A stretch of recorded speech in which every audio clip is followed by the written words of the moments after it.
Ok. Buongiorno a tutti e benvenuti a questo incontro sui Green Jobs. Io sono Carnelutti Rossana e sono una delle referenti del progetto ECO, Economie Circolari e di Comunità. Il percorso di Orienta Giovani si sviluppa all'interno del progetto ECO, Economia Circolare di Comunità, ideato da Legambiente Nazionale e finanziato dal Ministero del Lavoro e delle Politiche Sociali. Ha lo scopo di promuovere in Italia l'economia circolare e civile, quindi un'economia circolare che faccia anche inclusione sociale. Viene sviluppato in 13 regioni italiane, tra queste c'è proprio il Friuli Venezia Giulia con il centro di riuso Maestra Sa di Gemona del Friuli. Uno degli scopi di questo progetto è anche quello di avvicinare il mondo dei giovani al mondo dei green jobs. E questo è quello che noi cercheremo di fare attraverso questa serie di incontri che spero possano essere da spunto, da ispirazione per i giovani di oggi. Buongiorno a tutti, io sono Maria Teresa, sono collega di Rossana, insieme siamo le referenti di questo progetto e adesso vi introdurrò il primo ospite che sarà Fabio Renzi, segretario generale di Simbola, che ci darà un quadro generale dell'economia green e circolare in Italia per meglio capire quanto sia concreta oggi la prospettiva dei green jobs in Italia. Quindi adesso ve lo presentiamo. Un attimo.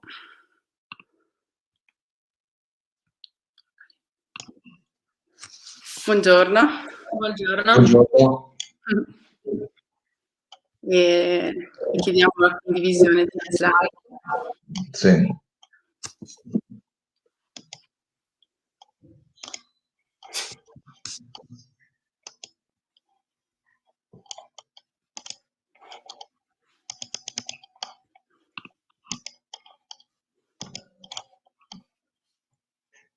Non sta condividendo? Non si vedono? Non ancora. No. Strano perché... Riprovo.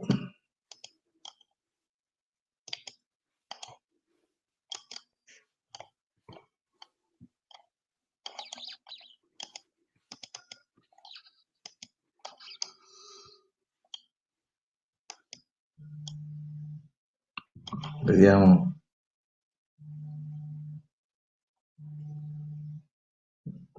Dice che sta condividendo lo schermo. Ecco. Ci siamo. Può aprire le sue slide. Bene, adesso come si farà?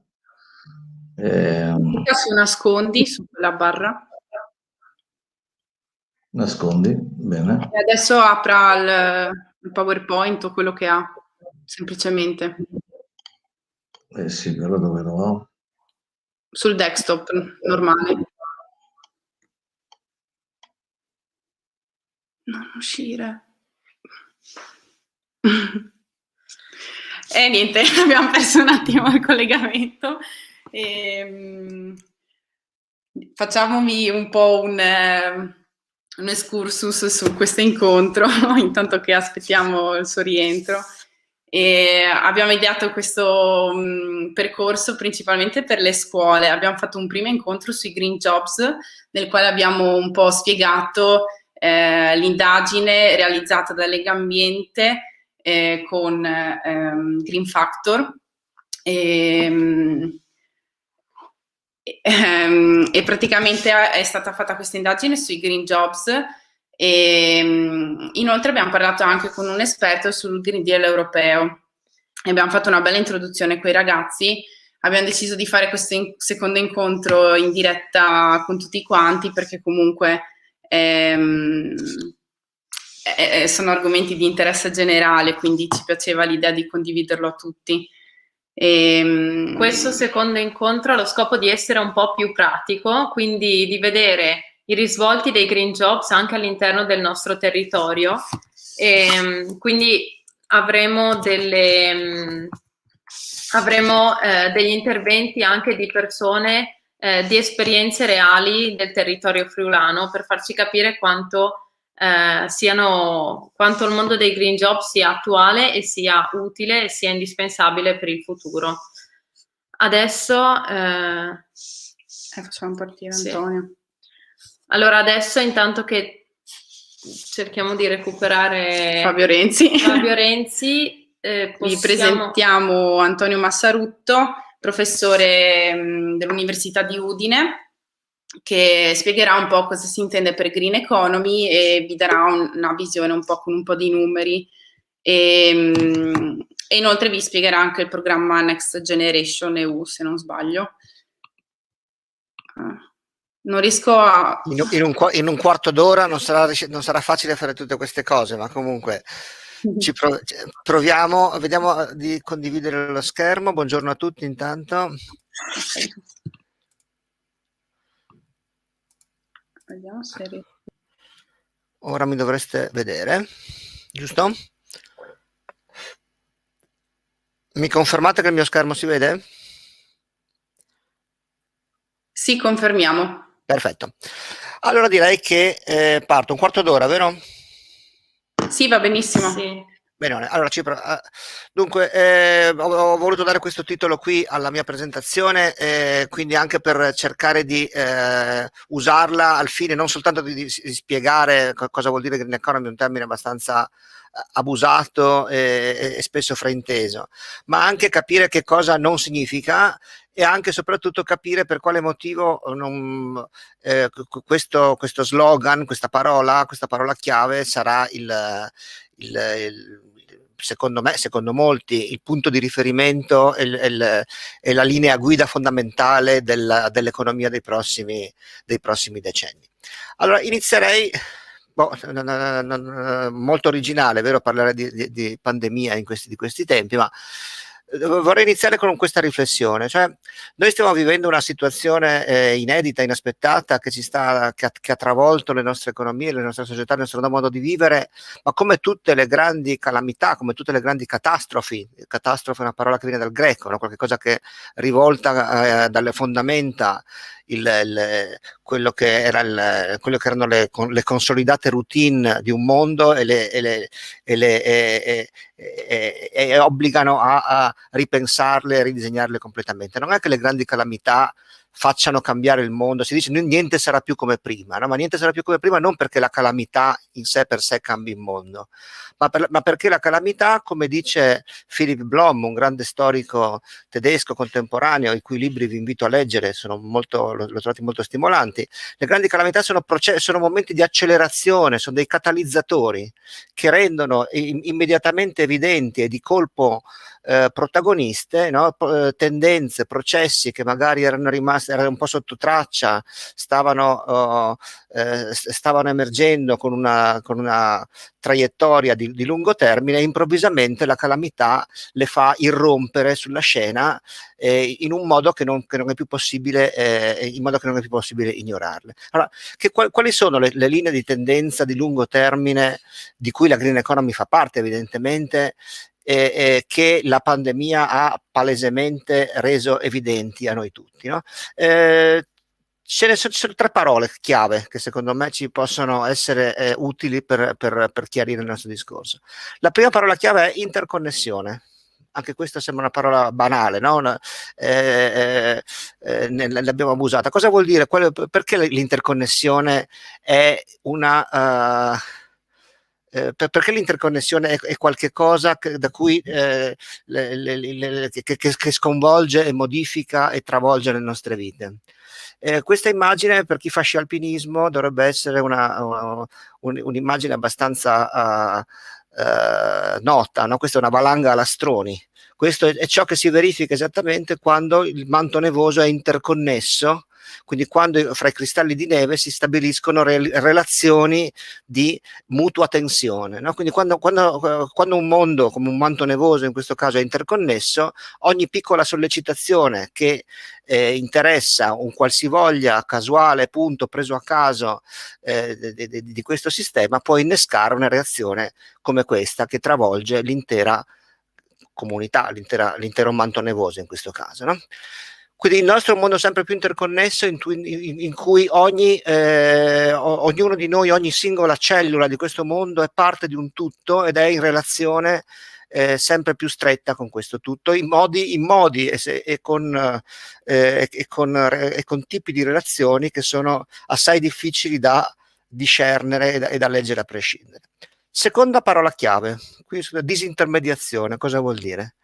Cerchiamo di spiegarcelo magari con un esempio, no? L'agricoltura ad esempio, no?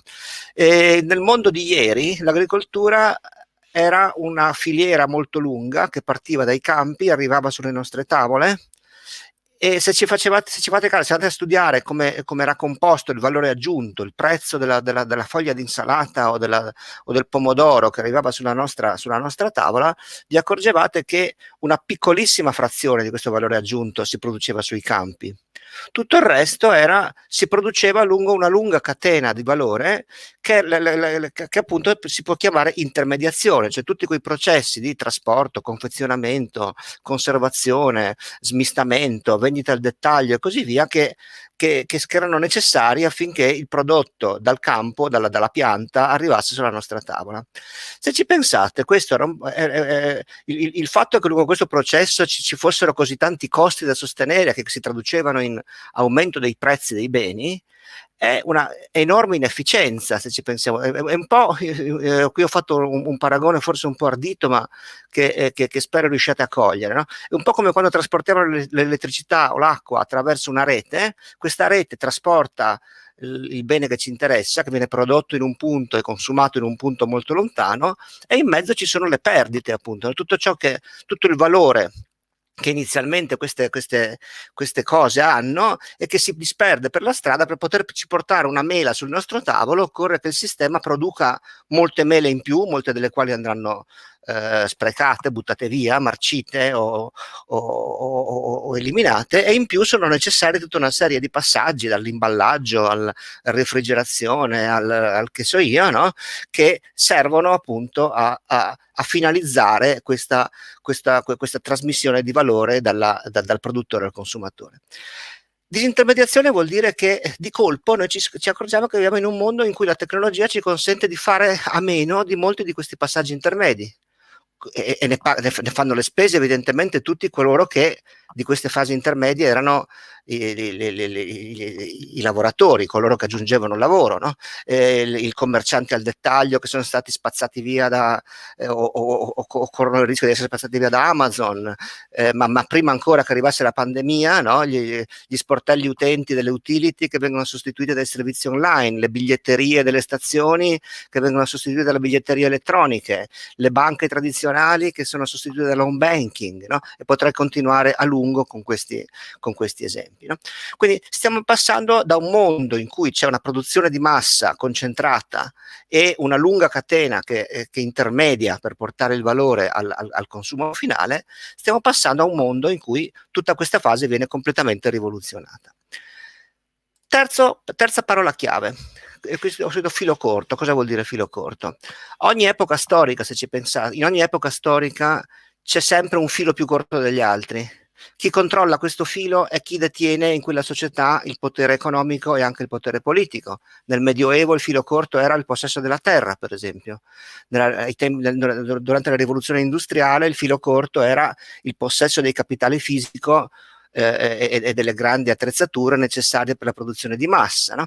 Oggi cos'è questo filo corto? Che cos'è il fattore limitante che rende difficoltoso immaginare un continuo sviluppo dell'economia che abbiamo conosciuto finora? È sicuramente l'aspetto ecosistemico, l'aspetto ecologico, che non vuol dire le risorse.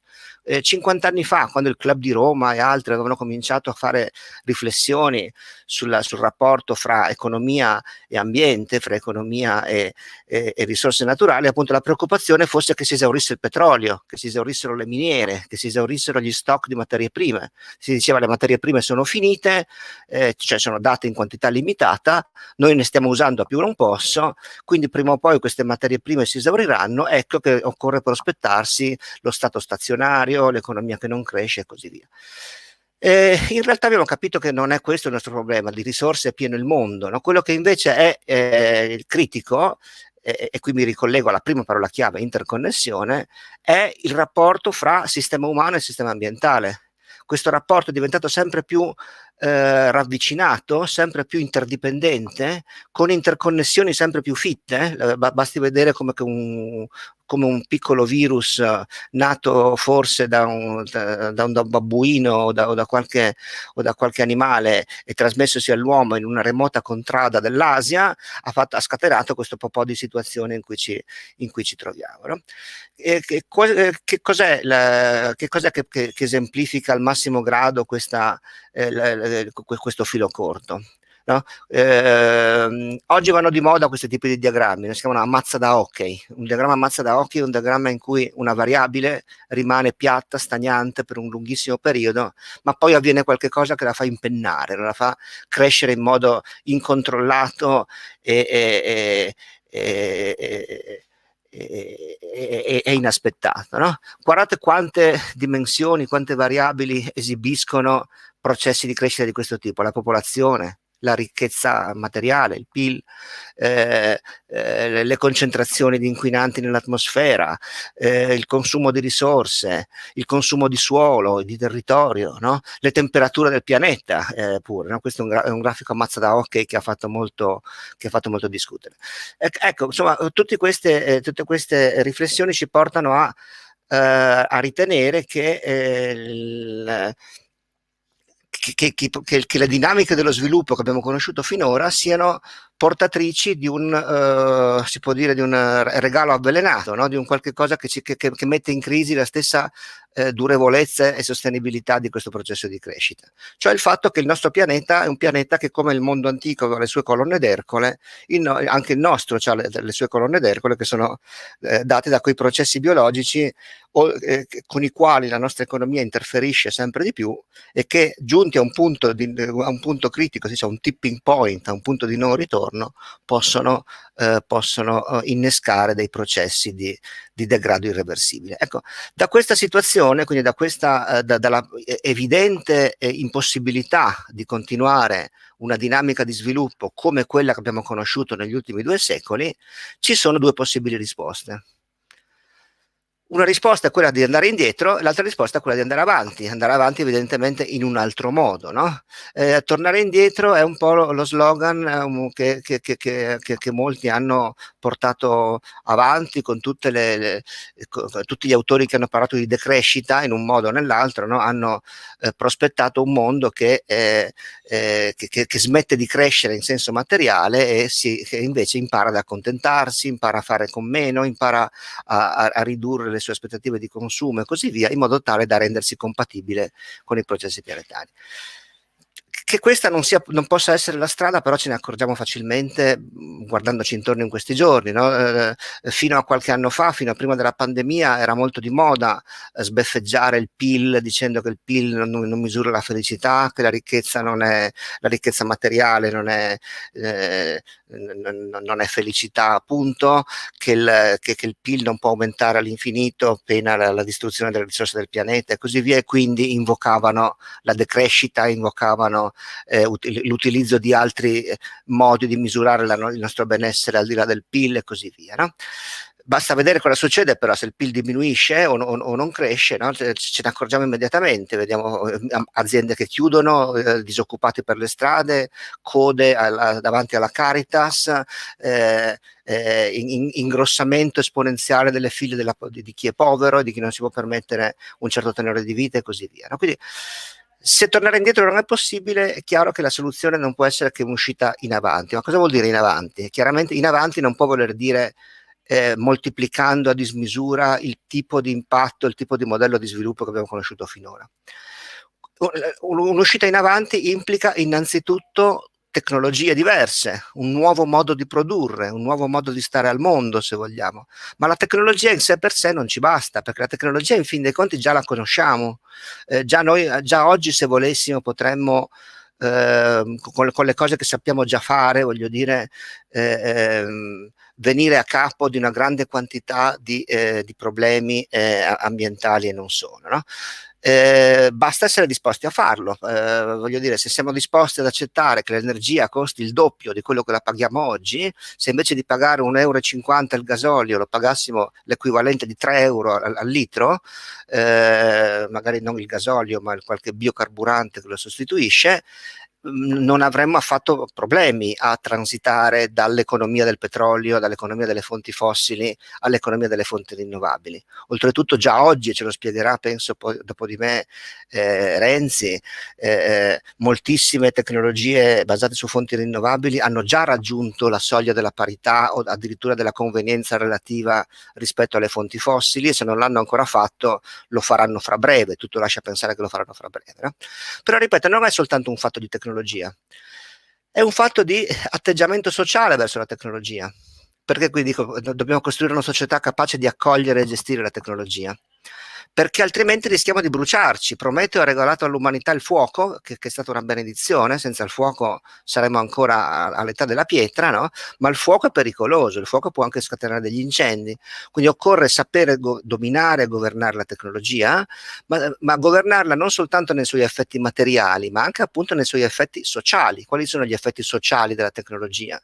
Sono quelli di alterare in modo radicale l'importanza relativa delle cose e quindi delle persone che detengono queste cose. Significa che ci saranno nuovi ricchi e nuovi poveri, nuovi vincitori e nuovi sconfitti, ci saranno nuove forme di potere, perché il controllo della tecnologia e delle fonti necessarie ad alimentarla sarà anche la fonte di potere che determinerà chi comanderà e chi obbedirà nel prossimo futuro.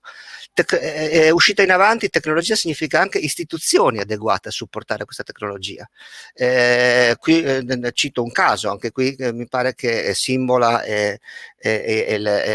abbia scritto delle cose molto interessanti nei suoi recenti rapporti, no? Sulla necessità di imparare, di insegnare anche alla nostra burocrazia, ai nostri processi autorizzativi, a cambiare marcia, a cambiare strada, ad avere un atteggiamento diverso verso le nuove tecnologie che possono portarci fuori da questa situazione. Basti pensare che le stesse fonti rinnovabili incontrano in Italia oggi uno dei principali limiti che la diffusione delle fonti rinnovabili, pure così dirompente, sta conoscendo oggi in Italia, è proprio il fatto che i processi autorizzativi perfino di una centrale fotovoltaica o di una centrale eolica sono estremamente farraginosi. Il solare termodinamico è stato sconfitto, temo definitivamente nel nostro paese, anche da una mal riposta volontà di proteggere il paesaggio e così via, no? Sono sicuramente impianti che occupano molto territorio, ma che in lande desolate come in molte parti del paese avrebbero potuto trovare destinazione senza particolari problemi, e invece non hanno potuto farlo, con il risultato che altri paesi, dall'Australia alla Cina, sono diventati leader mondiali di queste tecnologie, no? Significa anche uscire in avanti, fare i conti da un punto di vista economico e finanziario con le trasformazioni in corso. Questo che vedete qui, no? Questo cigno verde, sta sulla copertina di un interessante rapporto della Banca Europea degli Investimenti, che appunto titolava provocatoriamente così, no? Il prossimo cigno nero. Cosa sono i cigni neri? I cigni neri sono quegli eventi imprevedibili come lo è la pandemia in questi tempi che stiamo vivendo, che possono innescare una di quelle reazioni a catena tipo valanga lastroni che abbiamo visto nella prima slide, no? La comunità finanziaria internazionale è così avvertita di questo che ormai il tener conto delle ripercussioni ambientali, delle ripercussioni del climate change, eccetera, è diventato un affare ineludibile perfino per chi fa investimenti, non tanto perché gli investitori siano diventati dei filantropi interessati all'ecologia, ma perché ci si rende conto che i possibili rischi e danni connessi con gli effetti a tutt'oggi difficili da prevedere, da quantificare dei cambiamenti climatici, possono avere delle ripercussioni straordinarie sullo stock di capitale, sulla tecnologia, sull'offerta di lavoro, sul territorio, sugli investimenti e così via, no? Questa è una figura, una tabella tratta appunto da quello studio che ci ammonisce sui tanti possibili focolai di rischio finanziario, in questo caso, che possono essere associati alla crisi ambientale. Ecco, quindi se green economy significa uscita in avanti, no, dobbiamo stare anche attenti a non confonderla, vedo che sto già sforando il tempo a mia disposizione, quindi cerco di concludere nel più rapido tempo possibile. Dobbiamo anche stare attenti a non essere, a non scambiarla per quello che non è, no? Molti equivocano il termine green economy come si trattasse di un trasferirsi tutti nel mondo di Heidi, no? nel paese del mulino bianco, dove tutti sono felici, dove non ci sono impatti, non ci sono rifiuti, e tutto avviene in un mondo armonioso e vicino alla natura, no? Non è certamente questo la green economy. Green economy è industria, green economy è finanza, green economy è crescita, ripeto, quindi non è tornare all'Arcadia bucolica delle poesie del Settecento, ma è semmai un forte investimento sulla nostra capacità di innovare il nostro modo di produrre il PIL. Non si tratta di consumare di meno, ma di consumare meglio, di consumare altre cose. Si può aumentare il PIL suonando il violino, pagando un violinista perché suoni una sonata per violino, così come si può aumentare il PIL comprando l'ultimo modello dell'iPhone. Sta anche a noi decidere, voglio dire, se vogliamo che la nostra ricchezza e il nostro benessere passino da attività che inquinano e consumano risorse, o piuttosto da attività che le usano in un altro modo, no? Noi possiamo, voglio dire, se noi accettiamo che pagando l'energia il 30, 40, il 50, il 100% in più di quello che la paghiamo, oltre a muovere le ruote delle nostre automobili, compriamo, fra virgolette, anche un ambiente migliore, e magari anche compriamo lo stimolo a consumare meno benzina, no, evitando di spostarci con la macchina quando non è necessario, evitando di andare di viaggiare per andare a fare lezione o andare a partecipare a una riunione quando si può fare una riunione in webinar come la stiamo facendo adesso, no? E così via. Quindi green economy significa tutte queste cose, e badate bene che, salto qualche cosa, green economy significa sicuramente tutto ciò che qui l'Unione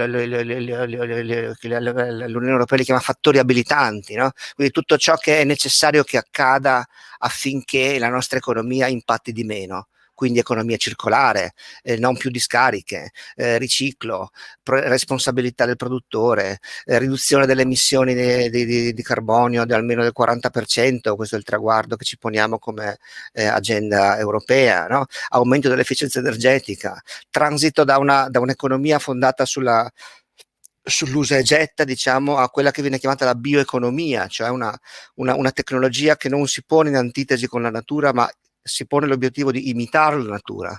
Si pensi alla fotosintesi artificiale, per esempio, no? Una delle grandi frontiere della ricerca e dell'innovazione in questo periodo. Quindi è chiaro che green economy significa nuova energia, fonti rinnovabili, nuovi vettori energetici, nuovi carburanti come l'idrogeno, nuove forme di produzione di energia come lo stoccaggio in batterie di nuova generazione dell'energia prodotta quando le fonti rinnovabili sono utilizzabili. Significa mobilità smart, dall'auto elettrica perfino il monopattino di cui tanto si è riso, no?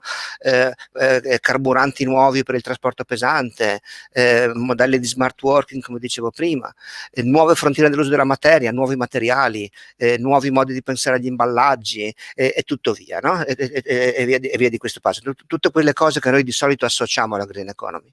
Però attenzione che green economy significa anche una rivoluzione per le filiere tradizionali.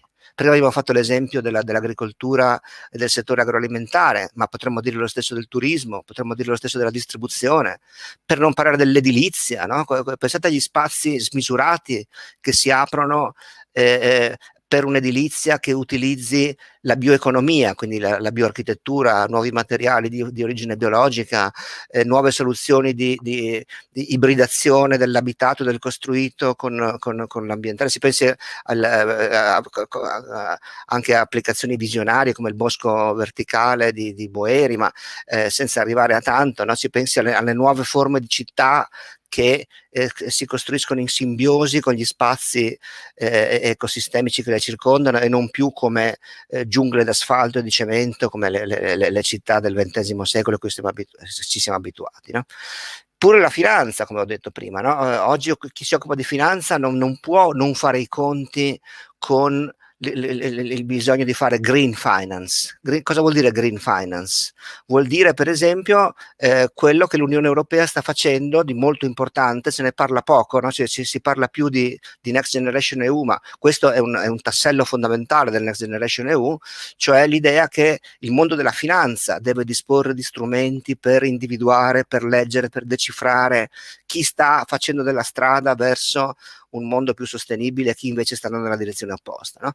La cosiddetta tassonomia della green finance, cioè i criteri di classificazione che servono a chi fa finanza per individuare le iniziative economiche che si possono qualificare in un modo o nell'altro come green economy, no? Con tutto quello che ne consegue in termini di obblighi di rendicontazione, per esempio i bilanci sociali di sostenibilità. 15 anni fa erano una specie di orpello, no? Era una specie di come dire, di ciliegina sulla torta che le aziende che volevano fare una bella figura, volevano vantarsi a buon mercato di fare qualche cosa per l'ambiente, facevano i bilanci sociali. Oggi è diventata una cosa molto più seria. Oggi l'accesso ai finanziamenti europei, oggi l'entrata nella catena di subfornitura di molte imprese, a cominciare da quelle pubbliche, oggi la possibilità di accedere a certi canali di finanziamento come i green bonds sono subordinati alla capacità di dimostrare da parte delle aziende che si stanno impegnando in direzione della sostenibilità. E cosa vuol dire? Vuol dire dimostrare, numeri alla mano, di saper contribuire in modo sostanziale almeno a qualcuna delle varie declinazioni in cui la sostenibilità può essere declinata. Significa che mentre contribuiamo a qualcuno non dobbiamo fare male alle altre, quindi questo è un nuovo principio, anche questa è una piccola rivoluzione, no? Avvenuta un po' sotto traccia del non far male, cioè, finora l'ambiente, la politica ambientale si è espressa soprattutto con dei divieti, no? Qui si vedete che si sta cominciando ad affermare come un principio quasi etico, quasi di capacità da parte delle imprese e di ogni soggetto economico di interrogarsi sulla sua capacità di generare danno all'ambiente e al prossimo e astenersi dal farlo, no? Ecco, questo ci porta, e qui finisco, no, al tema della cosiddetta circular economy, no? Cosa vuol dire circular economy? Vuol dire che appunto non vuol dire che necessariamente, come dicevamo prima, un'economia che smette completamente di avere ogni tipo di impatto sull'ambiente, ma certamente un'economia che cerca di uscire da un modello in cui la materia, l'energia, le materie prime e tutto quanto entrano e escono come una sorta di enorme, colossale flusso di input che può essere immediatamente dopo distrutto, eliminato, buttato via perché tanto non serve più, ma in un modo che nel XX secolo e anche nel XIX poteva avere un senso, in quanto la rivoluzione industriale ci aveva consegnato i mezzi per poter avere accesso a pressoché illimitato a risorse naturali a bassissimo costo, no?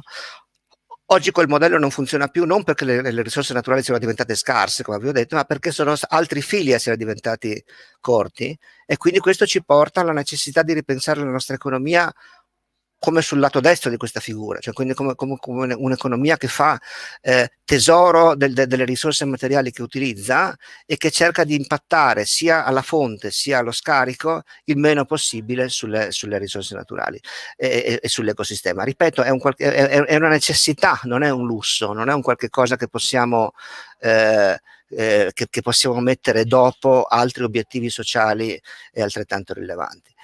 Che cosa significa questo? No? Significa, adesso non posso dilungarmi troppo, però, significa che il nostro processo produttivo deve imparare a fare cose completamente diverse da quelle che ha fatto fino adesso, ma che, badate bene, non sono altro che le cose che facevano i nostri nonni, i nostri bisnonni, nati e cresciuti in società molto più avvezze della nostra a fare i conti con i limiti e con la scarsità e con la necessità di non abusare delle fonti materiali, no? Quindi significa rimpiazzare prodotti con servizi, per esempio, significa rendere l'uso dei prodotti più intensivi, per esempio condividendoli, significa ridurre la quantità di materia necessaria utilizzando altre risorse naturali, altre materie prime, altri materiali e così via. Significa aumentare la vita utile dei prodotti, significa concepirli in modo che possano essere riparati. Vedete quanti green jobs ci sono in queste parole che vi ho appena detto, no? Riparare significa, per esempio, che ci deve essere qualcuno che lo sa fare.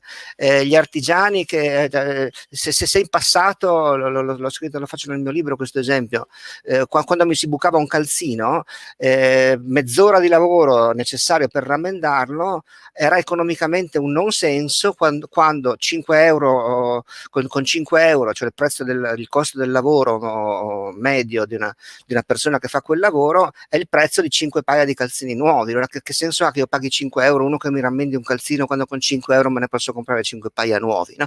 Ecco, è proprio questo tipo di situazione che il nostro mondo si trova sempre più frequentemente a dover ripensare.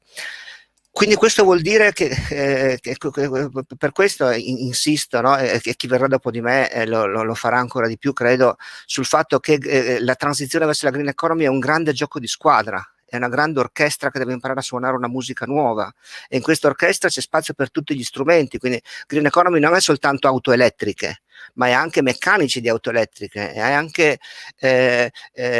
servizi di cambio batterie nelle aree di servizio, e anche tutto ciò che ruota intorno, no, a tutti i servizi che possiamo immaginarci ruotare intorno a queste nuove tecnologie. Così come il petrolio 100 anni fa ha cambiato il nostro mondo, il nostro modo di spostarsi, il nostro modo di vivere, e ha generato una quantità immensa di attività economiche che intorno al petrolio in qualche maniera gravitavano, così la green economy sarà nel futuro. È chiaro che occorre arrivare, ripeto, lo sappiamo già fare. Le case passive le sappiamo già costruire, le automobili che fanno 100 km con 1 litro di gasolio le sappiamo, esistono già, gli impianti solari che possono produrre in modo illimitato tutta l'energia elettrica di cui il nostro pianeta ha bisogno, giorno e notte, già sappiamo come farli, no?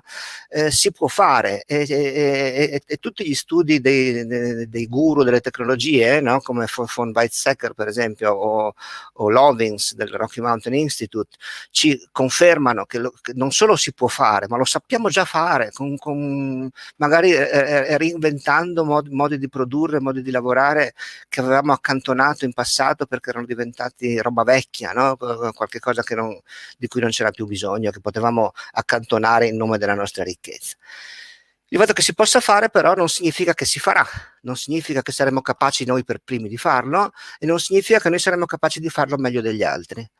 Sta a noi approfittare di questa occasione e di questa grande opportunità. Dobbiamo trovarci pronti, accadrà molto prima di quello che pensiamo, anzi sta già accadendo per certi versi. Occorre, affinché questo accada, ripeto, non basta insegnare nuove tecnologie nelle scuole, ma occorre che ci sia un cambiamento di passo, un cambiamento di registro in tanti altri tasselli della nostra società. Ci sono dei processi di trasformazione estremamente complessi anche sul piano sociale e istituzionale, che spesso vengono sottovalutati, no? Oggi tutti quanti pensano a come spendere i soldi del Recovery Fund, ma non sempre ci rendiamo conto che non basta spendere quei soldi, ma bisogna anche usarli per pilotare e guidare questa transizione. L'occasione della pandemia è estremamente ghiotta, paradossalmente, no? Una grande tragedia si può trasformare in una grande occasione di rilancio, come la seconda guerra mondiale è stata l'elemento da cui sono scaturiti i 30 anni di crescita economica che hanno cambiato per sempre il volto del nostro pianeta, no? Però questa occasione dobbiamo saperla cogliere e interpretare con grande capacità. Ecco, mi scuso se sono andato ben oltre il tempo che mi è stato assegnato, mi fermo qui e vi ringrazio della vostra attenzione. Grazie mille. Grazie Antonio Massarutto. E ti salutiamo. Adesso Sì. passiamo la parola a Fabio Renzi.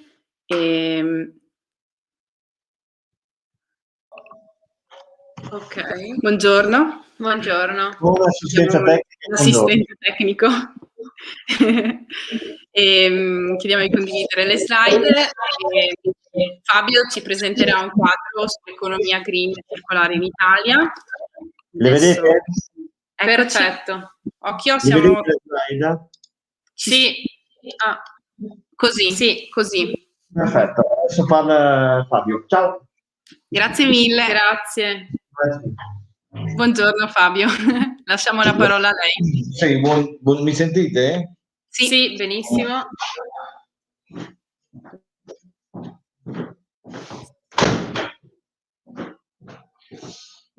Allora, buongiorno, mi scuso per l'intoppo di prima che però è stato utile, perché ritengo che la relazione del professor Massarutto era opportuno che aprisse questo incontro, perché l'ho trovata completa e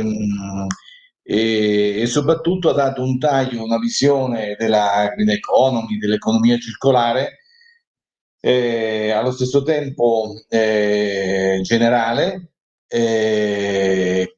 e anche con una scelta di lettura che è quella che noi come Simbola condividiamo, e cioè che la green economy, in poche parole, la sfida climatica della crisi climatica ci impone un'economia, di lavorare per un'economia circolare, un'economia green, che è un'uscita in avanti dalle contraddizioni nelle quali ci troviamo, e quindi si tratta appunto non di faceva riferimento il professor Massarutto al dibattito sulla decrescita felice che c'è stato negli anni, che ha un po' imperversato negli anni passati.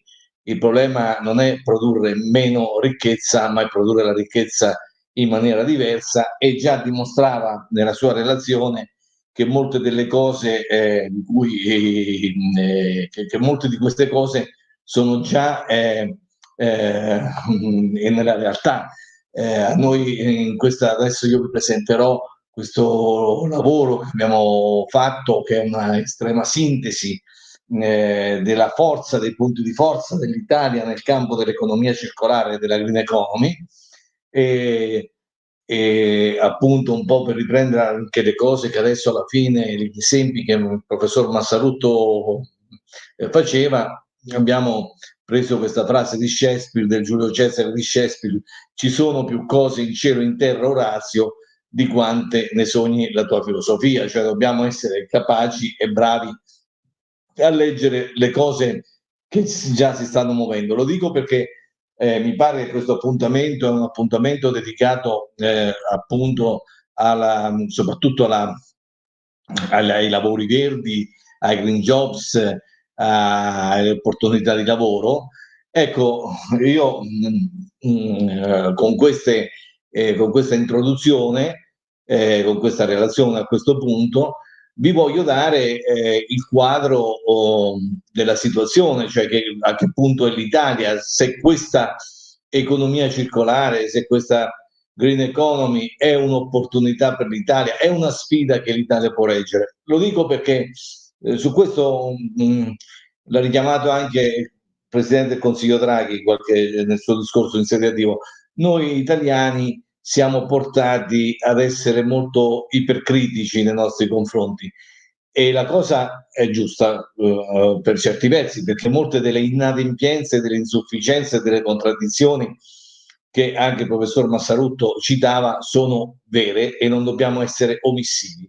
Però questa lettura dei difetti, di molti dei difetti della nostra vita nazionale, sia economica che sociale, civile, porta qualche volta ad oscurare anche i punti di forza, perché è solo da quei punti di forza, facendo perno su quei punti di forza che la nostra società ha, possiamo superare i punti di debolezza e dare anche un messaggio soprattutto ai giovani che le cose di cui stiamo parlando sono cose che valgono, cioè che fare un recovery o una Next Generation EU, un recovery plan del Next Generation EU serio in Italia, è un qualche cosa che aiuterà e spingerà molto di più di quello che noi oggi siamo portati a pensare, perché molti di questi traccianti green e circolari sono già nell'economia italiana. Prima di passare a queste slide, io voglio dire a tutti i ragazzi che ci seguono che tutta la documentazione che io vi presento è scaricabile dal sito di Simbola, tutte le relazioni, i rapporti, tutto quanto, i comunicati stampa che sono, come poi potete capire, scritti per i giornalisti, quindi sono dei piccoli bignami che servono per dare, come dire, per facilitare quindi sono degli ottimi riassunti, ecco, questo volevo dire, che vi possono aiutare. Allora, prima di tutto io vi presento questi 10 selfie. 10 selfie sono, come dire, i 10 punti di forza dell'Italia, no? Questo è uno strumento che noi utilizziamo, noi naturalmente produciamo insieme a Unioncamere e ad altri partner anche rapporti molto più densi, complicati, eccetera. Poi c'è una iperdistillazione che facciamo in uno strumento come questo. Questo strumento viene diffuso presso le camere di commercio italiane all'estero, le ambasciate italiane all'estero, presso le ambasciate straniere in Italia, presso gli istituti di cultura italiani all'estero, proprio per far capire, perché facendo questo cresce anche la nostra consapevolezza, non per dire va tutto bene, ma la consapevolezza delle responsabilità che abbiamo, per dire insomma qual è, per individuare, come vi dicevo, i punti di forza. Naturalmente 10 selfie sono un'estrema sintesi, qui mancano per esempio due cose dalle quali partirei. La prima è questa, per dire appunto che ragioniamo di cose che sono più in campo di quello che potremmo essere portati a pensare ascoltando i talk show della sera o diciamo la comunicazione politica in Italia. L'Italia è uno dei soli 5 paesi al mondo che ha un surplus manifatturiero, cioè surplus manifatturiero significa che la manifattura che vende ha valore più di quella che acquista, perché anche noi essendo un paese manifatturiero ma acquistiamo manifattura, ha un surplus manifatturiero di oltre 90 miliardi di dollari. Questi altri paesi, i paesi che ci sono davanti e tutti gli altri ci sono dietro, sono la Cina, la Germania, il Giappone, la Corea del Sud e poi c'è l'Italia.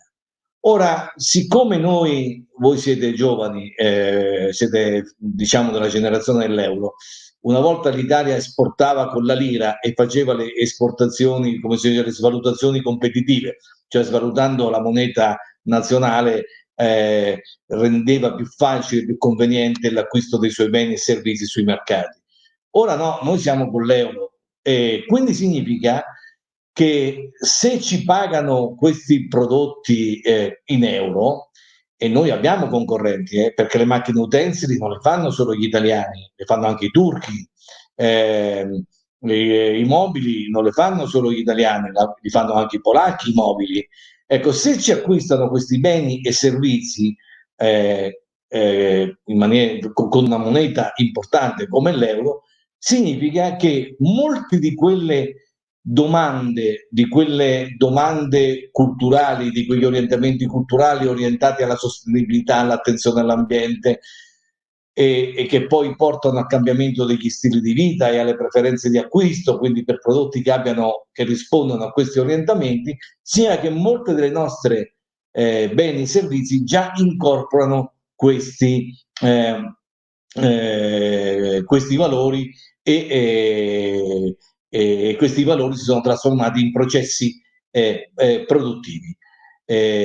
Anche perché, sia chiaro, l'Italia è un paese che esporta verso altri paesi ricchi.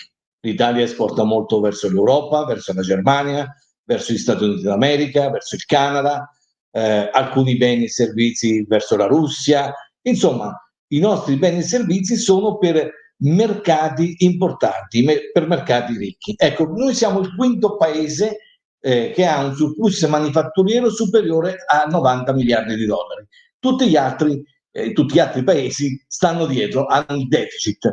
Quindi questa è una prima cosa dalla quale partire. La seconda, rimaniamo la seconda manifattura in Europa dopo la Germania, molto integrati con la Germania. E perché questa cosa della manifattura è molto importante? È perché la manifattura sono molte delle cose che noi usiamo, i telefoni piuttosto che gli iPad, piuttosto che le auto, piuttosto che le biciclette, piuttosto che i ponteggi per fare i cantieri edili, piuttosto che gli attrezzi in agricoltura. Quindi questo è importante perché significa che in uno dei settori principali dove poi si consuma più energia, dove si consumano più materie prime per produrre beni, ecco, significa che la nostra manifattura è forte, questo è importante, e come vi dicevo già orientata. Sempre dall'Unione Europea, Eurostat ci dice che l'Italia è il leader in Europa per ecoefficienza. Che cosa intendiamo per ecoefficienza? È la sintesi di 4 fattori. Le materie impiegate, è chiaro, va da sé, no? Più materie impieghi e meno sei ecoefficiente. L'energia utilizzata, va da sé che più energia utilizzi per produrre un bene, un servizio, e meno sei ecoefficiente. La produzione di rifiuti, va da sé che se produci più rifiuti per produrre un bene, cioè più scarti, sei meno ecoefficiente.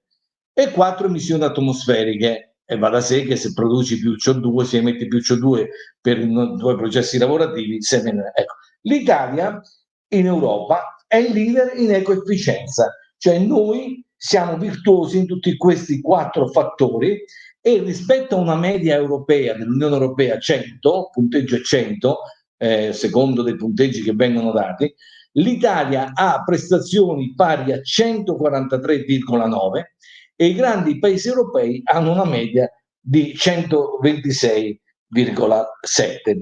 Ecco, quindi questo ci porta a capire meglio perché ogni anno noi come Simbola e Unioncamere facciamo un rapporto, anche questo vi dico che lo trovate sul sito di Simbola, lo trovate nella versione integrale, nella versione sintetica, nei comunicati stampa sintetici, ancora più asciutti. Ecco, perché abbiamo chiamato il nostro rapporto Green Italy? Perché, come diceva il professor Massarutto, la green economy non è solo i monopattini, le biciclette elettriche e le macchine, le auto elettriche e i pannelli fotovoltaici. No, la green economy è una visione, una maniera di ripensare l'economia che è trasversale e pervasiva. E allora noi siamo andati alla ricerca di capire che come questa green economy è entrata nel Made in Italy. Da qui il titolo del nostro rapporto Green Italy, che è una crasi, un incrocio tra la green economy e il Made in Italy. E noi siamo andati a vedere come l'Italia e qui cominciamo a leggere questa prima slide, è il paese europeo con la più alta percentuale di riciclo sulla totalità dei rifiuti. Ora, tante volte noi non siamo molto efficaci ed efficienti in Italia nei nostri sistemi, però c'è una tendenziale, come dire, capacità del sistema italiano riferiva anche prima il professor Massarutto quando parlava della saggezza con la quale i nostri nonni e i nostri padri gestivano la scarsità di risorse. Voi sapete che l'Italia è un paese povero di materie prime, è sempre stato un grande paese trasformatore, ma povero di materie prime. Quindi vedete, per esempio, che questa oggi frontiera nuova dell'economia circolare, cioè di riciclare sui rifiuti, di recuperare materie prime, seconde, eccetera, affonda le radici, quindi è una nuova frontiera, ma che affronta le radici in una attitudine che l'Italia ha sempre avuto, perché scarsa di materie prime ha sempre riciclato, ha sempre fatto un grande riciclo. Vale per gli stracciaroli di Prato, nel settore del tessile, piuttosto che per le cartiere della Lucchesia, o magari per i rottamatori, i ferracciai di Brescia e Bergamo. Bene? Con i 79,3 di rifiuti avviati al riciclo, noi presentiamo un'incidenza quasi doppia rispetto alla media europea, 39,2, come vedete giù in fondo, e superiore agli altri grandi paesi europei. La Francia è 55,8, il Regno Unito 50,5, la Spagna, la Germania. E vediamo le interrelazioni, avete sempre in testa la relazione che ha aperto la giornata. Le interrelazioni, le ricadute positive di questo non rimane un fatto in sé. La sostituzione di materia seconda nell'economia italiana determina un risparmio annuale pari a 23 milioni di tonnellate equivalenti di petrolio e a 63 milioni di tonnellate di CO2. Siamo primi tra i grandi paesi dell'Unione Europea anche per la riduzione di rifiuti, 43,2 tonnellate per milione di euro prodotto, la Spagna ne produce 48,7, la Gran Bretagna 60,8, la Germania 59,5, la Francia 74,7, la media europea è del 78,8. Andiamo avanti. È vero che noi, e questo fa ancora più arrabbiare le cose che venivano dette prima, che sostanzialmente in Italia abbiamo un sistema autorizzatorio che ha nei fatti negli ultimi anni frenato la crescita delle rinnovabili, bene, soprattutto del fotovoltaico, dell'eolico, eccetera. E questo è ancora più incomprensibile, visto che è proprio italiano il più grande operatore mondiale nelle rinnovabili. Enel, con la controllata Green Power, è il più grande operatore privato al mondo nel settore delle rinnovabili, con 47 gigawatt di capacità gestita al terzo trimestre del 2020, 49 gigawatt stimati a fine 2020, provenienti da impianti eolici, solari, termici, geotermici, idroelettrici, localizzati in Europa, Americhe, Africa, Asia e Oceania. Ed è il leader mondiale nel rating ESG di Refinitiv nel settore Electric Utilities and Independent Power Producers, ed è leader mondiale in tutti i settori secondo Vigeo Eiris, tra quasi 5.000 imprese valutate sulla base delle performance di sostenibilità, mentre a novembre 2020 è risultata leader nel Dow Jones Sustainability World Index nel settore dell'Electric Utilities. Recentemente, anche grazie a queste scelte, ha raggiunto un nuovo record di capitalizzazione di mercato, superando 90 miliardi di euro di valore, confermandosi la prima azienda nel settore delle utilities in Italia.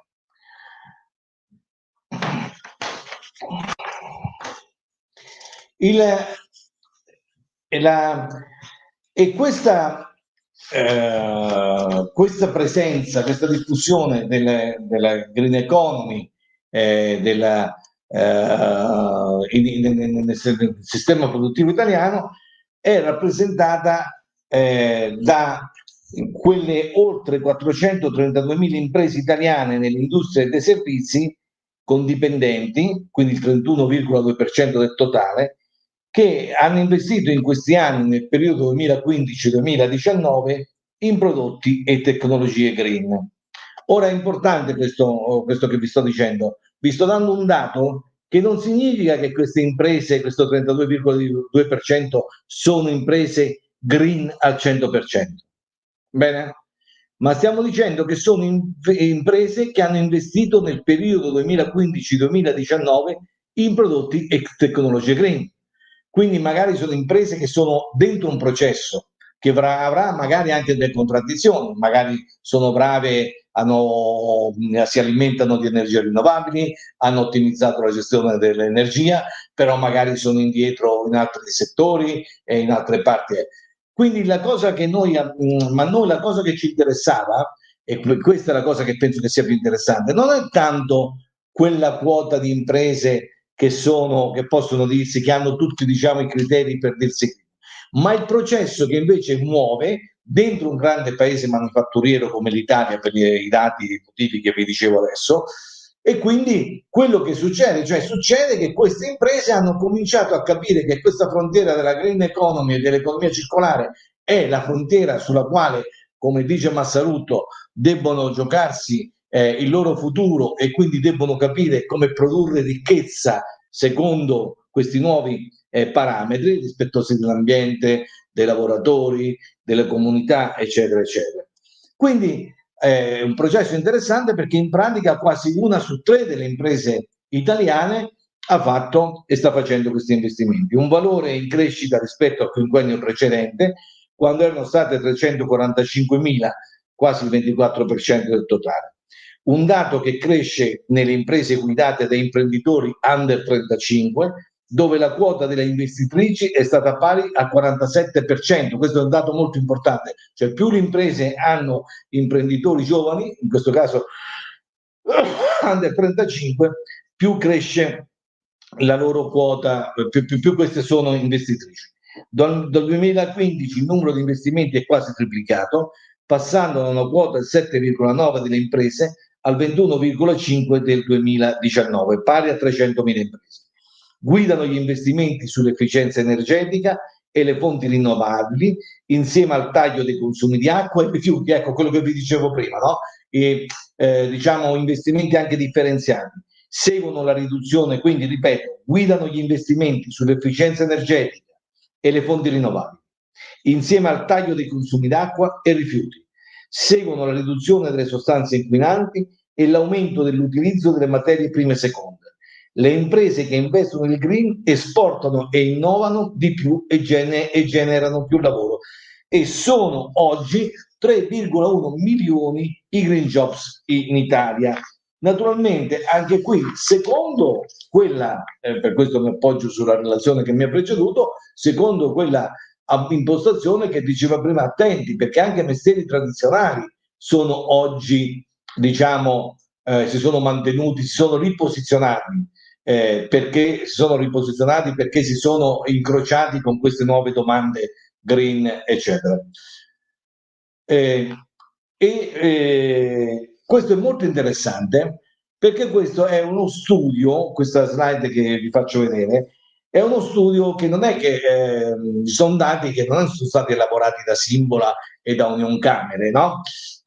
Come altri dati che vi ho presentato sono elaborati da Eurostat, quindi sono una lettura dell'economia italiana che fanno anche dall'estero questa della nostra propensione green. Qui è l'Università di Oxford, secondo la quale l'Italia, grazie al numero di brevetti ambientali depositati, basse emissioni di CO2 e rigorose politiche ambientali, risulta al secondo posto nel mondo nel Green Complexity Index, dopo la Germania e seguita da Stati Uniti, Austria, Danimarca e Cina. L'indice, che misura la capacità di esportare i prodotti green tecnologicamente avanzati, stima una prima posizione per il nostro paese in termini di potenziale di sviluppo dell'indice davanti a Cina, Spagna, Germania e Francia. Cioè ci sta dicendo che noi abbiamo, sulla base dei dati attuali, anche una potenzialità per crescere in questa classifica. Una conferma che la sostenibilità rappresenta per il Made in Italy un asset strategico per il futuro e che il nostro paese può giocare un ruolo chiave sia in termini di crescita che di competitività economica nella sfida alla transizione. E qui veniamo a un altro dato, perché come si diceva prima, Ma se noi i prodotti, se cambiano i nostri modi di consumare, cioè quindi cambia la nostra maniera di muoverci, di abitare, di vestire, eccetera, cioè quindi nuovi orientamenti etico-culturali informati alla sostenibilità portano al cambiamento dei nostri stili di vita e quindi alle nostre propensioni di acquisto, cioè vogliamo acquistare delle cose che siano certificate, che siano responsabili, non vogliamo il legno a casa che sia frutto della deforestazione dell'Amazzonia e per la quale magari è stata sterminata anche qualche tribù indigena, non vogliamo questo, bene. Se tutto questo cambia, cambieranno però anche le forme, cambieranno le forme con le quali noi ci muoviamo, le forme dentro le quali noi ci muoviamo, abitiamo, i prodotti che consumeremo, eccetera. E queste forme, e naturalmente queste forme cambiano sia per un problema naturalmente estetico, ma anche per esempio per un motivo. Abbiamo parlato del riciclo dei rifiuti. Oggi sempre più nella produzione di beni manifatturieri, di beni, si sta attenti a che cosa? Al disassemblaggio. Il fatto che questi beni non sono più pensati per poi, finito il ciclo di vita, essere buttati in discarica, ma si pensa proprio al ciclo di vita dei beni, che significa che devono rimanere a lungo in vita, con opportuna manutenzione, ma alla fine, quando finisce il ciclo di vita, possono essere disassemblati e quindi attenzione al fatto di poter separare una materia dall'altra, cioè un processo completamente nuovo dove entra in gioco il design. E allora anche qui è interessante vedere che l'Italia è il paese europeo con il maggior numero di imprese di design, con il 15,5% sul totale dell'Unione Europea, seguita dalla Germania 13,6%, dalla Francia, il Regno Unito e la Spagna. Un primato da attribuire al forte legame tra design e Made in Italy. Sono 34.000 le imprese italiane di design e offrono occupazione a 64.551 lavoratori e generano un valore aggiunto superiore a 3 miliardi di euro. Cioè, allora capiamo, come vedete, cominciano a unirsi i punti, si comincia a vedere un po' meglio questo profilo della forza dell'Italia nella green e nella economia circolare. Potremmo fare tanti esempi, io qui ve ne farò due soli di alcuni dei due settori dove l'Italia è veramente campione del mondo, quella è della nautica da diporto, dove vedete l'Italia prima del Regno Unito, prima dei Paesi Bassi, eccetera. Guardate, questo è un settore nel quale c'è molta innovazione tecnologica dal punto di vista dei motori, meno energivori, dal punto di vista delle vernici, più ecologiche, dal punto di vista appunto del disassemblaggio, perché voi capite che qui stiamo parlando non della barchetta in vetroresina, qui stiamo parlando della nautica da diporto, degli yacht che sono come dire, il vertice della nautica. Quindi stiamo parlando per esempio di yacht dove dentro non è che ci sono i mobili dell'Ikea, dentro ci sono la migliore falegnameria dei distretti italiani. Ecco, quindi attenzione quando quindi vediamo queste cose. E tutte queste cose voi le vedete ritornare, perché qui dentro ci sono i mobili delle migliori falegnamerie italiane e l'Italia è nel legno arredo avanti nell'economia circolare e nell'export. Noi, l'industria italiana del legno arredo, è il primo in Europa in economia circolare. Il 93% dei pannelli truciolari prodotti in Italia è fatto di legno riciclato. Ecco, questo è un esempio, appunto, e tenete conto, non vi ho detto questo dato prima, che noi siamo la seconda, l'industria del legno arredo italiana è la seconda per valore commerciale al mondo dopo la Cina. Cioè, che significa che siamo i primi, perché la Cina fa storia a sé per dimensioni, eccetera. Ecco, ma anche nell'agricoltura.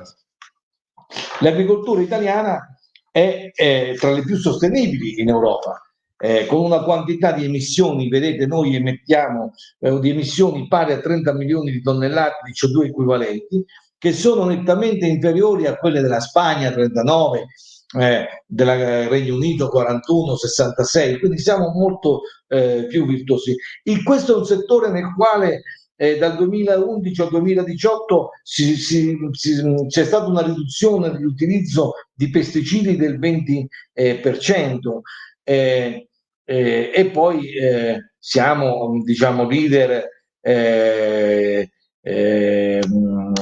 diciamo, abbiamo più imprese biologiche di tutti gli altri paesi europei, quindi è veramente un punto di forza. Va bene, questa è la farmaceutica, questa è la bicicletta, sono altri settori. Ecco, vi ho voluto far vedere, rappresentare questa cornice, questo quadro di riferimento, perché penso che vi possa essere utile a capire che appunto l'Italia ha molto, che le cose di cui stiamo discutendo oggi, che Legambiente Friuli Venezia Giulia vi invita sulle quali vi invita a ragionare, sono molto di più nel mondo di quello che pensiamo, no? Ci sono più cose in cielo e in terra, è un po' le cose che abbiamo visto, Orazio, di quante ne sogni la tua filosofia, della decrescita o di altre cose, eccetera.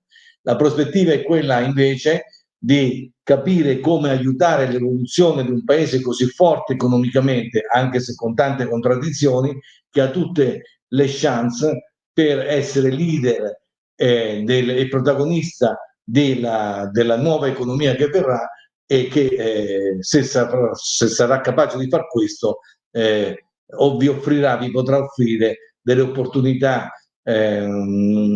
di lavoro e di soddisfacimento importanti. Grazie.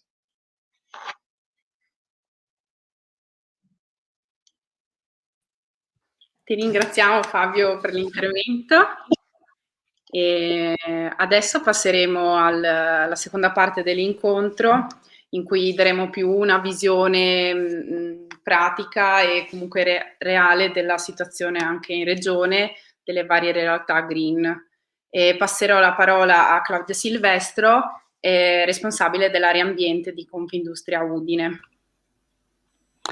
Eccola. Sì, buongiorno a tutti. Buongiorno.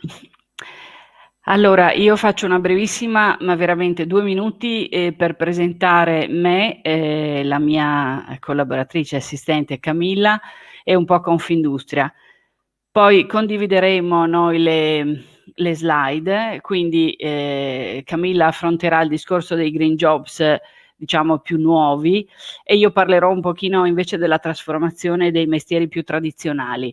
Prometto che saremo molto veloci e molto sintetiche, anche perché vogliamo entrare davvero un po' nella sostanza delle cose.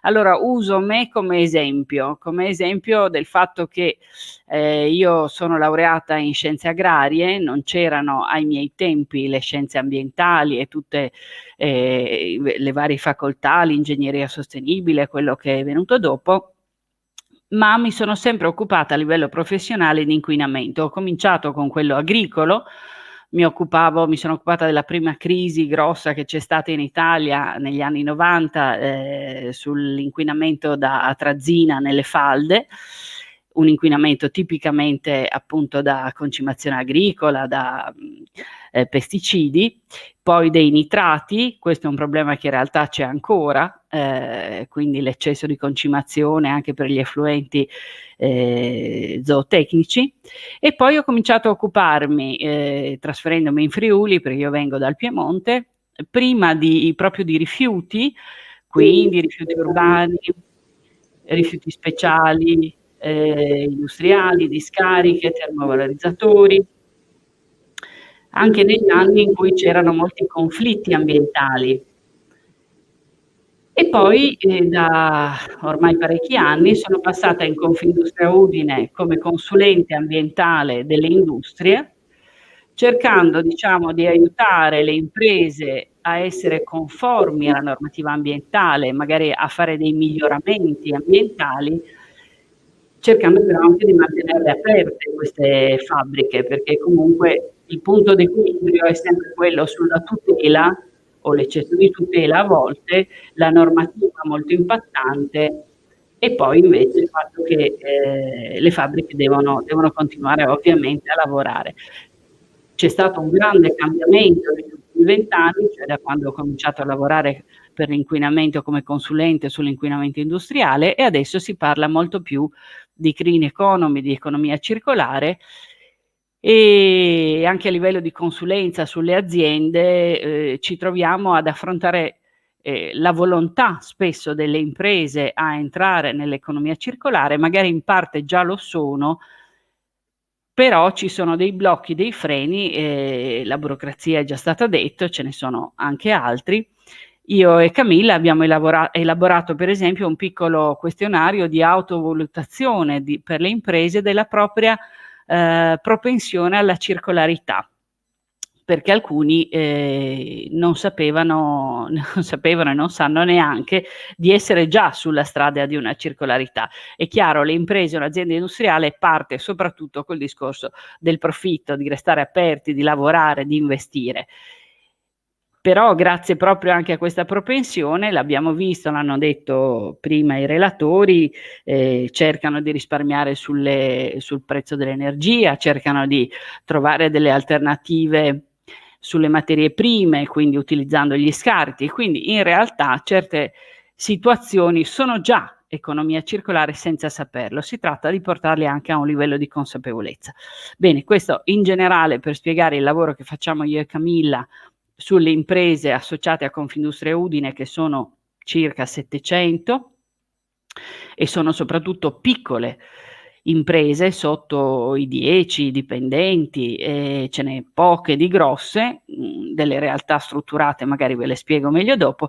Adesso lascio la parola a Camilla, che invece è laureata in scienze ambientali e ha lavorato anche in una grossa azienda friulana e adesso collabora con me per questo servizio alle imprese. Prego Camilla. Bene, buongiorno a tutti. Se potete darmi conferma dell'audio prima di continuare, per favore. Sì, ti chiediamo magari giusto di alzare un po' la voce. Certo, farò il possibile. Bene, allora, innanzitutto è necessario definire che cos'è un green job. Un green job è un lavoro che è in grado di realizzare le sue attività tutelando al contempo la qualità ambientale. Quindi non è necessariamente un lavoro che punta ad un impatto sull'ambiente, anzi può essere un lavoro qualsiasi, in quanto per raggiungere gli scopi del New Green Deal è necessario effettuare una conversione ecologica di tutti i settori. È possibile effettuare una macro divisione di questi green jobs. Possiamo dividerli in lavori nati in seguito alle nuove esigenze di sviluppo sostenibile e in lavori tradizionali da riconvertire e riqualificare. Ora vi riporterò alcuni esempi di lavori nati di recente. Uno di questi esempi è il giurista ambientale o i consulenti ambientali, come il mestiere che facciamo io e la mia responsabile. E i giuristi e i consulenti ambientali non devono essere per forza laureati in giurisprudenza, basta che conoscano la normativa di settore. E nello specifico si occupano dell'applicazione della normativa ambientale, che possono essere a servizio di un'azienda o di un ente pubblico. Possono anche occuparsi dell'intermediazione tra l'azienda e l'ente pubblico, garantendo il rispetto delle prescrizioni riportate nell'autorizzazione ambientale necessaria per svolgere l'attività. La normativa principale di riferimento è il decreto legislativo 152 del 2006, comunemente conosciuto come testo unico ambientale, in cui si riporta tutta la normativa su aria, acqua, rifiuti, tutela dell'ambiente, bonifiche e così via. Un altro mestiere è quello dell'auditor ambientale. L'auditor si occupa della corretta applicazione di un sistema di gestione ambientale, della verifica delle performance ambientali di prodotti e servizi, fornendo certificazioni ambientali che ne dimostrano il rispetto, attribuendo pertanto un valore aggiunto all'azienda.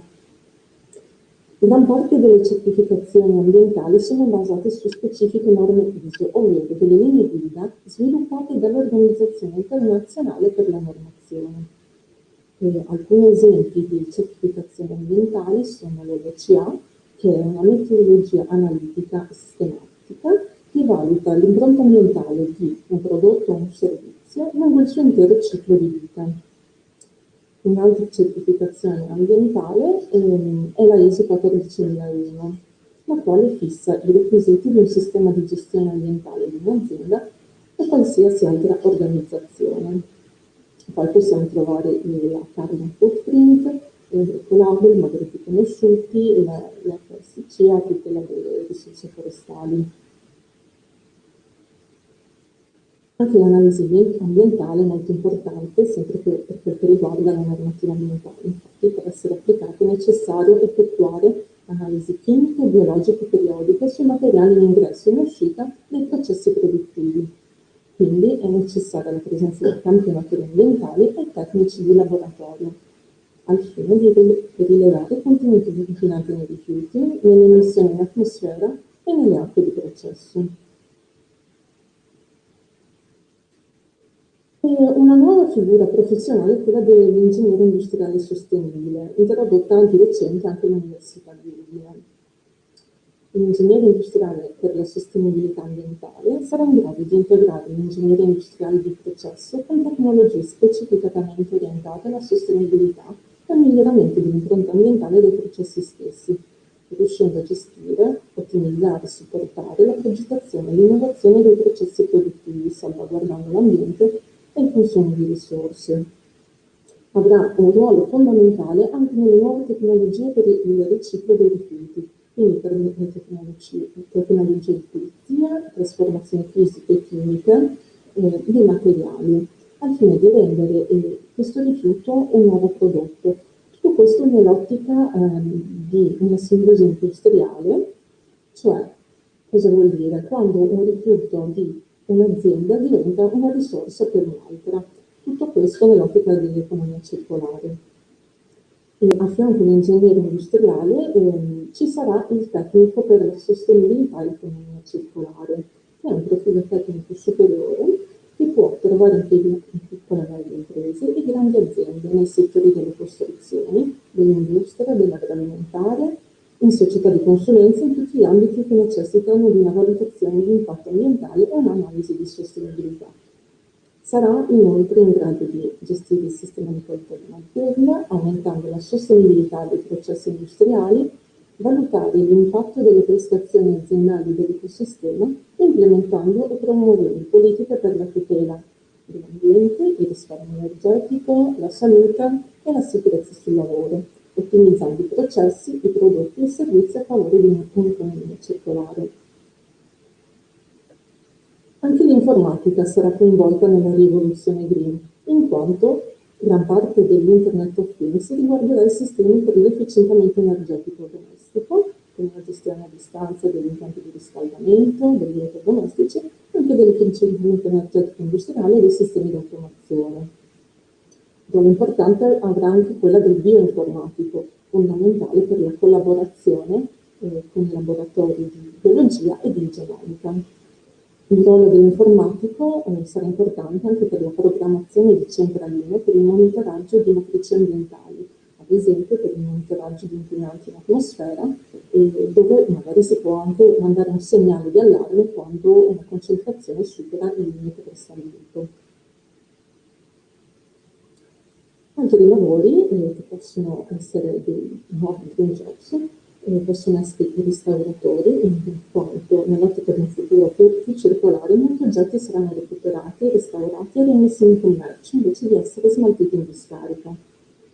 Infine ho ritenuto opportuno riportare anche la Green Therapy, dove la terapia classica per la riabilitazione e un percorso di psicoterapia potranno essere integrati ai benefici offerti dalla proprietà terapeutica delle foreste e degli spazi verdi, come è stato scientificamente provato. Bene, ora ripasso la parola alla mia responsabile, che parlerà dei lavori tradizionali da riconvertire e dello stato attuale dei green jobs nella nostra regione. Sì, mi spiace che appunto il microfono forse non permetteva di sentire chiaramente tutto quello che è stato detto, ma avete visto anche le slide. Cioè abbiamo voluto dare un quadro di quelle che sono professioni che 10 anni fa magari non non potevamo neanche immaginare. Quello della green therapy è abbastanza classico, ma ce ne sono molte altre. Però quello che noi volevamo un po' passare come messaggio anche agli studenti è che in realtà quello che è necessario e che sta avvenendo è un cambio di paradigma, un po' un cambio di sguardo culturale, per cui se entriamo, e questo è quello che ci viene richiesto, in un'epoca di transizione ecologica in cui non è che ci sono delle nicchie verdi e poi tutto il resto è come va, ma tutto quanto va verso un'economia circolare, una sostenibilità, un'attenzione sull'impatto sia ambientale che sociale che economico di un'attività antropica, allora anche i mestieri tradizionali si trasformeranno in quest'ottica. Allora abbiamo voluto mettere qualche esempio. Il contabile è un classico argomento che non pensiamo che mediamente che sia verde, un ragioniere non è tanto verde, invece no, perché gran parte degli incentivi economici che le aziende andranno a cercare, a chiedere, a ottenere dall'Europa e dalla regione o a livello nazionale richiederanno poi una rendicontazione molto precisa. I bilanci di sostenibilità sono stati già citati, ma diciamo che il valutare un investimento anche sul piano dell'impatto sarà sempre più necessario, anche a livello autorizzatorio. Quindi ecco, anche un ragioniere, un contabile, un commercialista, quel che è, può diventare green in questa visione più ampia. Stavo pensando, per quello mi stavo distraendo, che in realtà moltissime domande che ci vengono fatte, che noi rispondiamo al telefono spesso come consulenza che diamo alle aziende, sono di povere signore, dico io, della mia età, ragioniere, che d'improvviso devono capire come fare la rendicontazione al Consorzio Nazionale degli Imballaggi, al CONAI, senza sapere la differenza magari tra un imballaggio primario, uno secondario, uno terziario, il fatto che la plastica paga una certa cifra, invece la carta o l'acciaio un'altra, eccetera. Perché le signore della mia età non avevano questa mentalità, adesso è diventata un po' obbligatoria, per cui potrebbe essere un'evoluzione del mestiere. Andiamo avanti.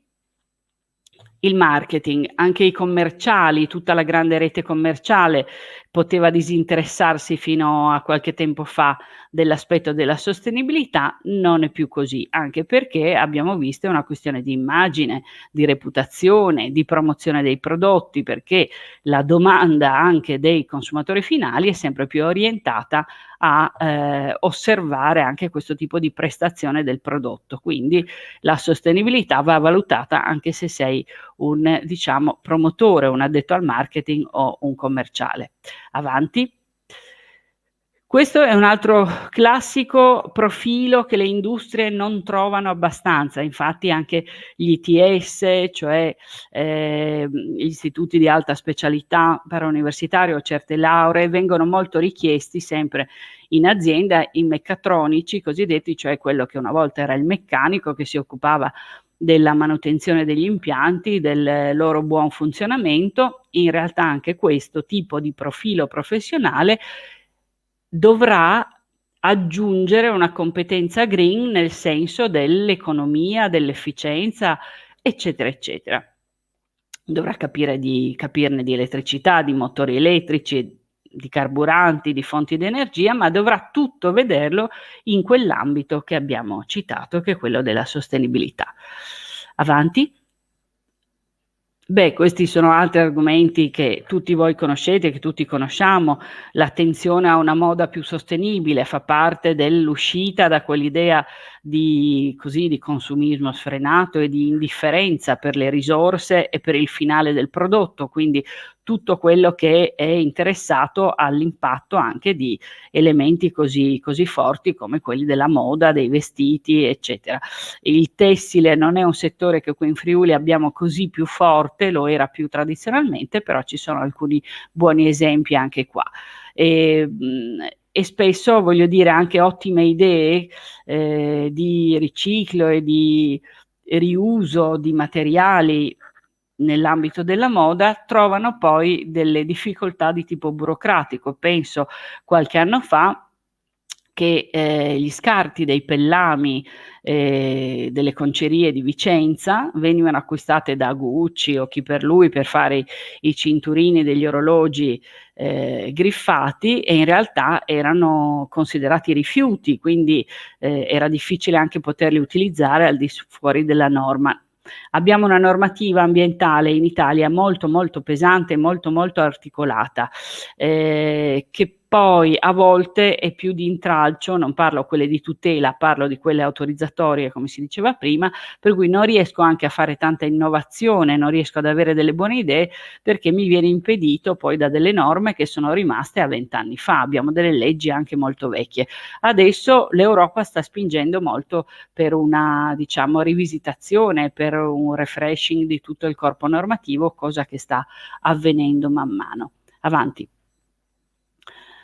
La ristorazione, sappiamo, è un grande settore italiano molto molto quotato, in questo momento in crisissima per la pandemia, ma si spera che presto ripartirà. Anche qui un'ottica green è spesso un valore aggiunto, no? Per distinguersi, il chilometro zero, la connessione col territorio, si entra poi in discorsi che diventano sempre più ampi, no? Come a cerchi concentrici. Quindi anche qui faccio il cuoco, tradizionalissimo come mestiere, però se faccio il cuoco in quest'ottica più moderna, più green, più sostenibile, ho un altro impatto, ho un altro appeal anche per i miei clienti, e quindi anche qui è possibile innovare. Avanti. Il turismo, lo sappiamo, il turismo lento, il turismo che diciamo così si appoggia sulle realtà locali più biologiche, in cui ci sono anche, diciamo, tutte le certificazioni, no? Anche nei rifugi alpini è stato molto spinto tutto il livello di certificazione su un turismo sostenibile, anche di vicinanza, come si sa adesso è piuttosto obbligatorio che sia di vicinanza, e questo offre degli spunti enormi di miglioramento, di arricchimento del territorio. Però, come sempre, è un discorso a 360 gradi che va affrontato in una maniera molto molto molto connessa tra tutte le attività. Quello che noi vogliamo dire è che anche un settore come il turismo può entrare a pieno titolo nell'economia circolare e in una nuova sostenibilità. Andiamo avanti. L'agricoltura è già stata affrontata molto. Non è esattamente quello di cui ci occupiamo noi, perché siamo in Confindustria e quindi l'agricoltura, diciamo così, è un po' a lato alla nostra attività, anche se ci sono delle intersezioni forti e delle connessioni molto rilevanti, sia come fornitore di materia prima, parliamo anche di tutto il livello degli impianti di energia che si appoggiano alle produzioni agricole non food, ma in realtà ci sono altri scarti, altri sottoprodotti che possono essere utilizzati in industria che derivano dall'agricoltura. La connessione è molto rilevante anche qui. Avanti. Sull'edilizia stiamo facendo un grande lavoro a livello di associazioni proprio per l'utilizzo di scarti di vario tipo, inerti da demolizione e vari, diciamo, sottoprodotti. Proprio stamattina un'azienda raccontava dell'utilizzo degli scarti delle cave di marmo di Carrara per utilizzarlo come materiale edile, un sottofondo importante in un porto artificiale. È una cosa banale, non è così banale riuscire a farlo con, diciamo, tutte le autorizzazioni necessarie dal punto di vista burocratico, però è molto possibile, così come il recupero del cartongesso, così come la triturazione dei laterizi. Ci vogliono delle procedure anche di demolizione selettiva, ci vuole quello sguardo, ci vuole quell'attenzione per far sì che un mestiere molto tradizionale come quello di un settore maturo, quello dell'edilizia, diventi poi in realtà un'occasione di innovazione, di sostenibilità. Avanti. Sull'energia è la cosa più scontata, però insomma anche qui sono molto richiesti dall'azienda gli esperti, gli energy manager in generale. Tutte le grosse aziende ne hanno uno, e se no hanno bisogno di consulenti che gli aiutino a fare le scelte migliori sul piano del costo dell'energia, che è uno dei costi più rilevanti di produzione in Italia. Andiamo avanti. Questo che ho detto prima valeva soprattutto come per gli ingegneri, cioè per una laurea specifica, spinta alla progettazione di impianti o alla valutazione dell'efficienza energetica di impianti esistenti, ma ci sono anche gli installatori e i manutentori, quindi anche dei periti.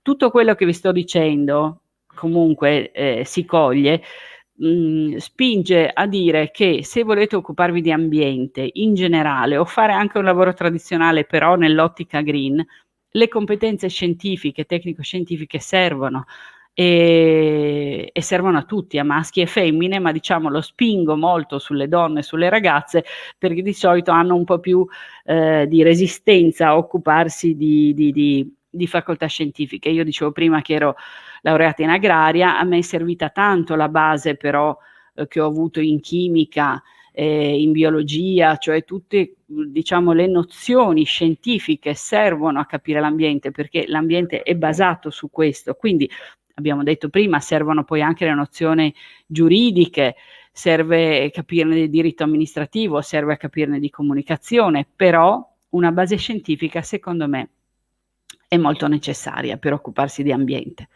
Andiamo ancora avanti. Sempre gli installatori per gli impianti di condizionamento a basso impatto, tutte queste sono infrastrutture che troviamo sia nelle industrie che nelle case, sono sempre più necessarie anche per il cambiamento climatico, e quindi riuscire a ottenere l'installazione di impianti a basso impatto e tecnologie innovative è fondamentale. Ancora avanti. Vi abbiamo fatto un piccolo quadro molto veloce sulle caratteristiche friulane, diciamo. Allora, Confindustria Udine è l'associazione datoriale che raccoglie circa 700 associati. Come vi ho detto, queste aziende sono soprattutto piccole, perché questa è la realtà produttiva e la struttura della realtà produttiva del Friuli. La maggior parte fanno parte del gruppo delle industrie metalmeccaniche, quindi industrie molto tradizionali. Poi abbiamo il terziario avanzato, che sono tutti i servizi, le consulenze, il legno, mobile e sedia, come diceva prima il relatore che mi ha preceduto, è un settore importantissimo qui, tutto l'edile, gli alimentari, le bevande, la chimica, le cartarie, eccetera. Ma quello che voglio dirvi con la prossima slide è che in realtà questi settori hanno già delle grosse esperienze, hanno dei grossi esempi di economia circolare già successa, che già è reale. Le acciaierie, per esempio, c'è tutta una grande spinta su quello che viene chiamato l'acciaio green, ma insomma in pratica cosa vuol dire? Al di là degli impianti che inquinano meno, utilizzano meglio le risorse, eccetera. Un esempio che abbiamo seguito noi negli ultimi anni è stata una ricerca e sviluppo di molte acciaierie che hanno portato alla trasformazione di una scoria, la cosiddetta scoria grigia, che era molto impattante e molto inquinante, lavorata in un certo modo e prodotta in un certo modo, è potuta diventare un materiale edile che è molto adatto come portanza, come sottofondo stradale, e non è inquinante. I pannellifici, diceva prima Renzi, appunto, dei pannelli trucciolari, adesso anche i pannelli MDF, cioè più leggeri, possono avere il riciclato di legno, cioè possono usare i rifiuti legnosi per fare il pannello che a fine vita ridiventa un rifiuto legnoso e di nuovo ridiventa un pannello. Quindi il ciclo del legno è praticamente un ciclo infinito che non finisce mai, diciamo, in discarica. Però abbiamo anche molte esperienze sulle plastiche. Qui in Friuli abbiamo delle aziende che hanno pensato e che producono sia dei materiali in bioplastica, cioè la plastica che può essere poi anche compostabile, sia diciamo così, per esempio delle bottiglie del latte completamente compostabile, e sia fanno bottiglie in plastica o manufatte o preforme con della plastica riciclata. Anche la plastica entro certi limiti può avere un ciclo molto, molto lungo, così come anche il vetro. Il vetro è proprio infinito come quello del legno. Sull'alimentare, la Illy a Trieste, ma anche la CDA che fa i distributori automatici qui a Udine, hanno fatto dei progetti di recupero delle cialde di caffè, dei fondi del caffè, che sono molto interessanti e sono a uno stadio molto avanzato di applicazione. C'è tutto il discorso dell'energetico che salto, ma anche quello del riciclo dell'acqua. Molte fabbriche ormai sono cosiddette a ciclo idrico chiuso, cioè non scaricano mai acqua, viene tutta continuamente depurata e riutilizzata. E poi un altro ambito di lavoro molto interessante è quello dei laboratori di analisi, perché tutta la green economy comunque deve essere misurata, come dicevamo, tutte le autorizzazioni devono essere controllate e quindi c'è un monitoraggio costante su acqua, aria, rifiuti, che necessita poi di laboratori di supporto. Siamo andate veloci perché l'argomento voleva essere molto molto concreto e puntuale. Il discorso è: c'è lavoro per i green jobs in tutti i settori industriali. Grazie mille Claudia e Camilla, è un intervento molto interessante. Adesso passeremo la parola a Irene Quaglia dell'Associazione Anima Impresa e anche a Stefano Treu del gruppo Giovani di Anima Impresa. Buongiorno a tutti. Ok, intanto condivido le slide. Dunque, intanto ringrazio i relatori, sì, magari condivido anche lo schermo.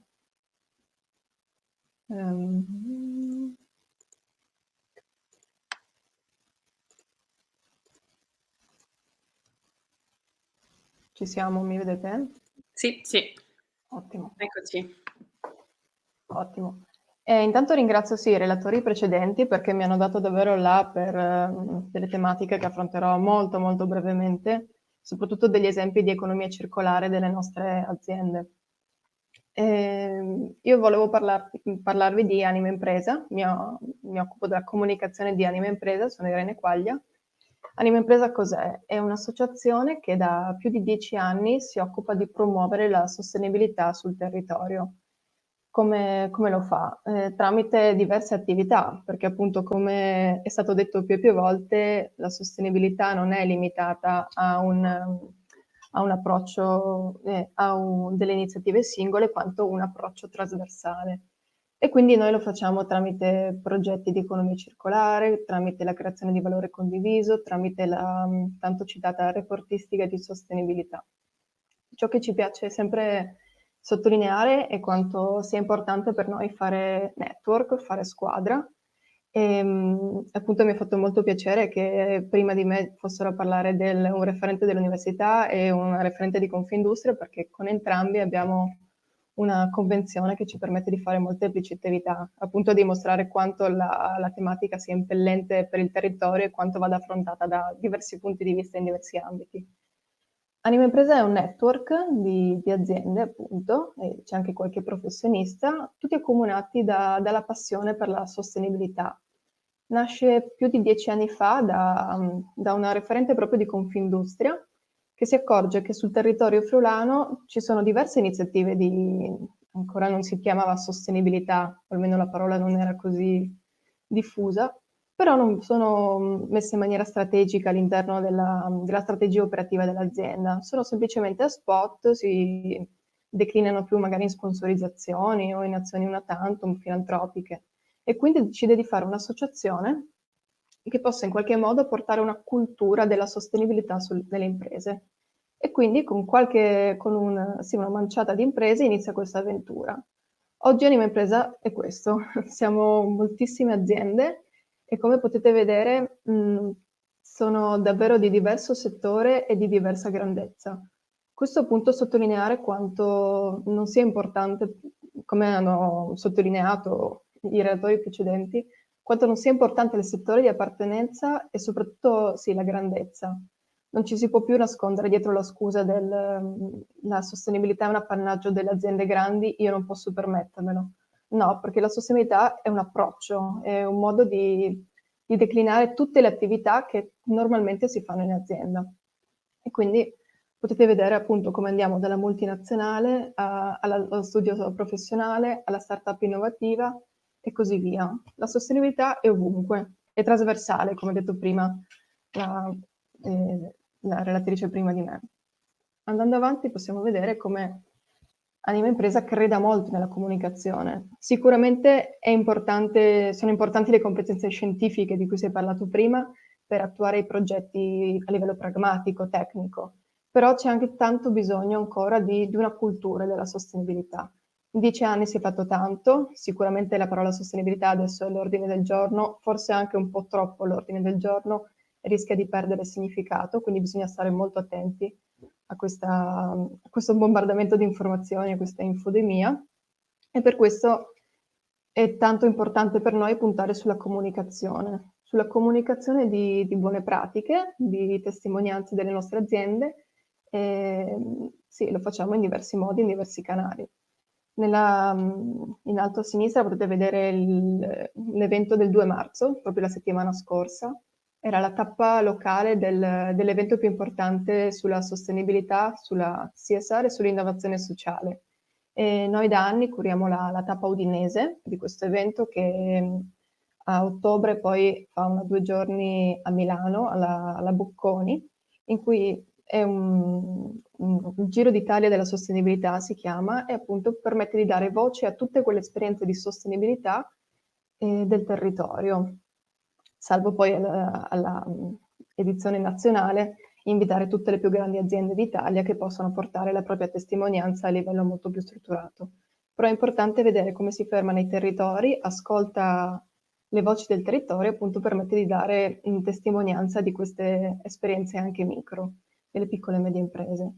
Se volete, tra l'altro, l'evento è disponibile sul nostro sito, ci sono stati degli interventi molto interessanti proprio nell'ambito dell'agri-food, visto che è stato parlato tanto di ristorazione e agri-food come settori innovativi in ambito di sostenibilità, ci sono delle esperienze molto interessanti. Allo stesso modo ci occupiamo, sempre per dare voce alle esperienze del nostro territorio, ci occupiamo di comunicazione. Lo facciamo tramite una newsletter che è bimestrale e poi tramite 2 magazine.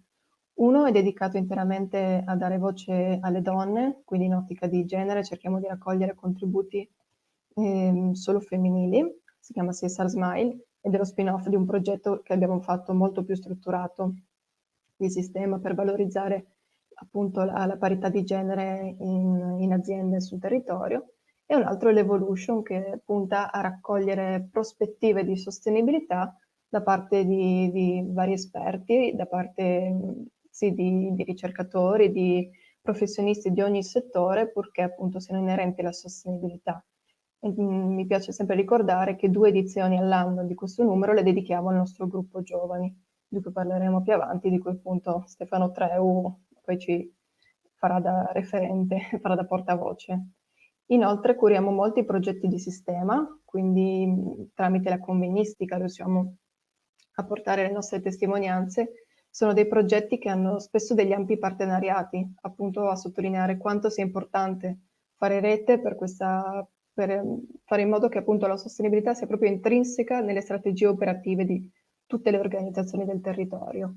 E qui appunto abbiamo CSR Empowerment che stiamo seguendo proprio in questi giorni, e la continuazione del progetto di cui ho parlato prima per rafforzare il ruolo di l'ottica, la parità di genere nelle aziende sul territorio. Poi c'è Percorsi, che è un progetto che ha avuto molto successo l'anno passato e che è stato riproposto nella sua seconda edizione e che continua a darci molte soddisfazioni in termini anche di feedback e di riscontri. Uno degli ambiti di attività più importanti per Anima Impresa è sicuramente quello della formazione. Abbiamo una convenzione con l'Università Quadro, ma mi piace ricordare anche che facciamo molteplici progetti di alternanza scuola-lavoro, quindi con i licei, con gli istituti di ogni genere, perché crediamo che appunto una formazione debba partire il prima possibile su questa tematica, affinché non sia solo affinché appunto venga interiorizzata e fatta propria. Perché non bisogna essere aziende per fare della sostenibilità, ma bisogna prima iniziare a interiorizzarla nella vita quotidiana. Con l'università abbiamo fatto tanti progetti di ricerca, aiutato molteplici tesisti a trovare magari delle aziende per sviluppare il proprio progetto di laurea. E per ultimo abbiamo anche sviluppato il premio di laurea di Anima Impresa.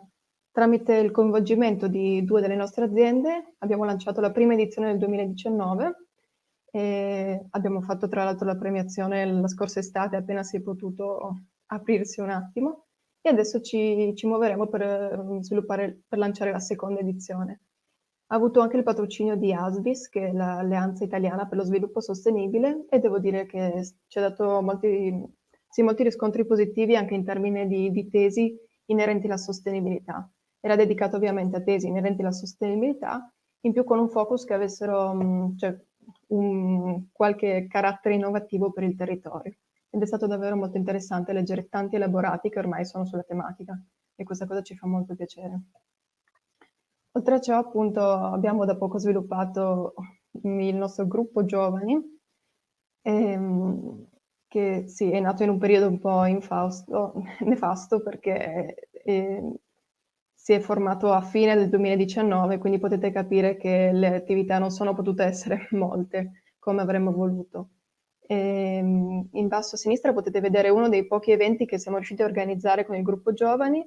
Abbiamo creato un evento che potesse mettere allo stesso tavolo i diversi referenti dei gruppi giovani di Udine, quindi vedete appunto Confindustria, Confartigianato, Lega Coop, e poi c'è il nostro Alberto Bertossi che è del gruppo giovani, e con loro siamo riusciti in qualche modo a fare un confronto su come la sostenibilità deve essere impellente in tutte le strategie di tutte le associazioni di categoria, e speriamo insomma di poter dare seguito presto a questo patto per la sostenibilità del territorio. E a destra invece vedete come alcuni dei nostri referenti, tra cui anche Stefano, alcuni dei nostri giovani, abbiano preso parte al nostro CSR Day, che è uno degli eventi più importanti che portiamo avanti ogni anno. Quest'anno ovviamente era in versione digitale, virtuale, e quindi abbiamo registrato presso uno studio di registrazione, insomma abbiamo registrato questo intervento, una tavola rotonda di confronto moderata da un imprenditore, ed è stato molto molto interessante.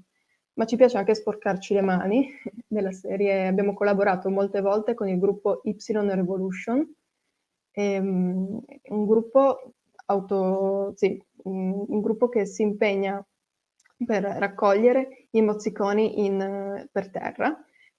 Organizzano diverse uscite, adesso ovviamente un po' meno, organizzavano diverse uscite sia in città che questa per esempio era nel Parco del Cormor, ed è un gesto molto semplice che in realtà però ha un impatto visivo molto, molto importante, perché appunto fa vedere proprio i secchi pieni di mozziconi e fa capire anche a chi magari sta fumando in quel momento e ti vede raccoglierlo, ha una valenza molto importante a livello significativo. Insomma, si basa sul senso di colpa, che è sempre molto utile per sensibilizzare. Adesso mi piacerebbe appunto parlare di portare qualche esempio di economia circolare del nostro territorio, anche se ho avuto sì qualche, non dico spoiler, ma insomma sono già stati citati molti di entrambe le esperienze dai relatori precedenti. Come ha detto appunto Fabio Renzi, l'arredamento è uno dei settori in cui si sta muovendo di più l'economia circolare, un approccio dell'economia circolare. E noi siamo fortunati perché proprio sul nostro territorio ci sono delle aziende all'avanguardia in tal senso. Una di queste che mi piace citare è appunto Concepts by Brida, è un'azienda di Manzano, del Triangolo della Sedia, che è un'azienda di arredamento, di produzione di arredi, ed è diventata la prima società benefit in questo settore in Italia, tanto da appunto modulare da un po' di tempo a questa parte tutta la sua strategia sulla sostenibilità. E da poco ha vinto appunto il progetto Furniture for Future, che nel 2020, l'anno scorso, ha vinto un bando di Friuli Innovazione, e grazie a questo si impegna, cioè ha preso dei finanziamenti per impegnarsi ancora di più a gestire l'azienda secondo logiche di sostenibilità e responsabilità sociale, quindi a creare arredi ecosostenibili e realizzare prodotti le cui componenti possono essere riparate e poi riutilizzate riducendo l'impatto ambientale, ciò di cui si parlava prima. E questa è comunque un'esperienza di spessore del nostro territorio che è stata anche citata poi a livello nazionale, anche in un documento di impronta etica, che è un altro network di aziende, di un'associazione similare alla nostra che ha sede in Emilia-Romagna, molto più strutturata, attiva da molto più tempo, ed è stata citata come best practice nazionale e per noi insomma è un orgoglio. Al contempo mi piacerebbe parlare di CDA, già citata appunto da Claudia Silvestro. CDA è un'azienda di vending appunto delle macchinette di Talmassons. Volevo fare un appunto su questo progetto di recupero dei fondi di caffè, in quanto negli anni è emersa appunto questa necessità, questa consapevolezza che i fondi di caffè esausti non potevano avere nessuna utilità, cioè venivano in qualche modo sprecati. Come rispondere a questa necessità? Hanno organizzato un gruppo di lavoro sia con noi di Anima Impresa, sia con il Dipartimento di Scienze Agrarie e Ambientali dell'Università di Udine, e tramite questo progetto sono riusciti a realizzare, a trovare delle metodologie per riutilizzare i fondi di caffè e trasformarli in pellet come fonte energetica. Il caso è davvero ha avuto un eco incredibile, forse più all'estero che sul territorio, paradossalmente, tanto da essere stato scelto dal MISE come best practice al G20 in Giappone. Tutto ciò sarebbe molto bello se non che, come è stato già detto più volte, spesso ci sono dei gap burocratici che non riescono a stare al passo con l'innovazione delle aziende del territorio, con le aziende produttive che magari sono le prime a recepire una problematica, ovviamente, perché sono quelle che hanno a che fare puntualmente sia col rifiuto che con le possibilità di implementare il processo di produzione. E quindi questa metodologia innovativa trovata che sarebbe applicabile a livello pratico non lo è a livello burocratico. Tutto ciò fino al 2 marzo 2021, quindi è una notizia freschissima. Mi faceva piacere condividerla perché appunto è emerso questo nuovo progetto pilota. Qua si parla delle capsule di plastica del caffè, però comunque rimane, mi fa piacere sottolineare come appunto da un'esigenza che è nata da un'azienda e da diverse aziende del territorio, perché il caffè in Friuli è è un settore in cui ci sono diverse aziende, sia poi arrivata fino ai tavoli delle istituzioni, tanto da creare anche questo progetto pilota, che questo si occupa di plastica residuale, però comunque è collegato in qualche modo all'economia circolare del caffè, quindi c'è speranza, bisogna fare in modo che appunto si faccia fronte comune per portare la sostenibilità sul tavolo delle istituzioni e fare in modo che appunto la burocrazia sia al passo dell'innovazione portata avanti dai singoli. Bene, io mi fermo qua e do la parola a Stefano Treu. E sì, mi piace appunto ricordare che se avete bisogno di qualche informazione sull'associazione e tutto, qua ci sono i nostri contatti, io sono a disposizione. Grazie a tutti. Grazie anche Irene per avermi introdotto. Io sono Stefano Treu e attualmente lavoro all'Agenzia per l'Energia del Friuli Venezia Giulia, che tra l'altro ha sede proprio a Gemona, ma prima di arrivare a quella che è la mia esperienza lavorativa attuale, avrei piacere anche un po' a raccontarvi quella che è stato il percorso che mi ha portato fino qua. Diciamo che ho maturato il mio interesse per i temi legati alla sostenibilità nel mio periodo universitario, questo grazie anche insomma a dei professori che ho conosciuto che erano già molto attenti su queste tematiche e dei corsi che erano anche abbastanza focalizzati su questi temi. Oltre all'università ho avuto modo in questo periodo di conoscere anche Anima Impresa che proprio nel mio periodo nel quale stavo sviluppando la mia tesi, basata proprio sull'economia circolare, mi ha supportato in questo percorso, facendomi conoscere anche alcune realtà del proprio network che già in regione, già sul nostro territorio, si stavano impegnando da questo punto di vista, ovvero stanno già applicando quelli che sono i principi e comunque i concetti di economia circolare in modo pratico sul territorio, producendo poi effettivamente un profitto attraverso questi meccanismi. Ecco. Successivamente, finito la mia esperienza universitaria, ho avuto la fortuna, veramente poco tempo dopo, a dimostrazione del fatto che in questo settore veramente le opportunità poi lavorative ci sono e credo ce ne saranno sempre di più anche nel prossimo futuro, stando anche all'impegno dell'Unione Europea su questo tema, sono stato assunto appunto dall'agenzia Plenergia.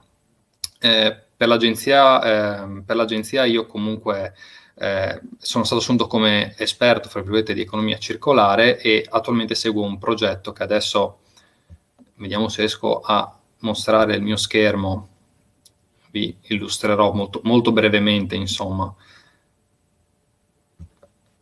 Ecco qua.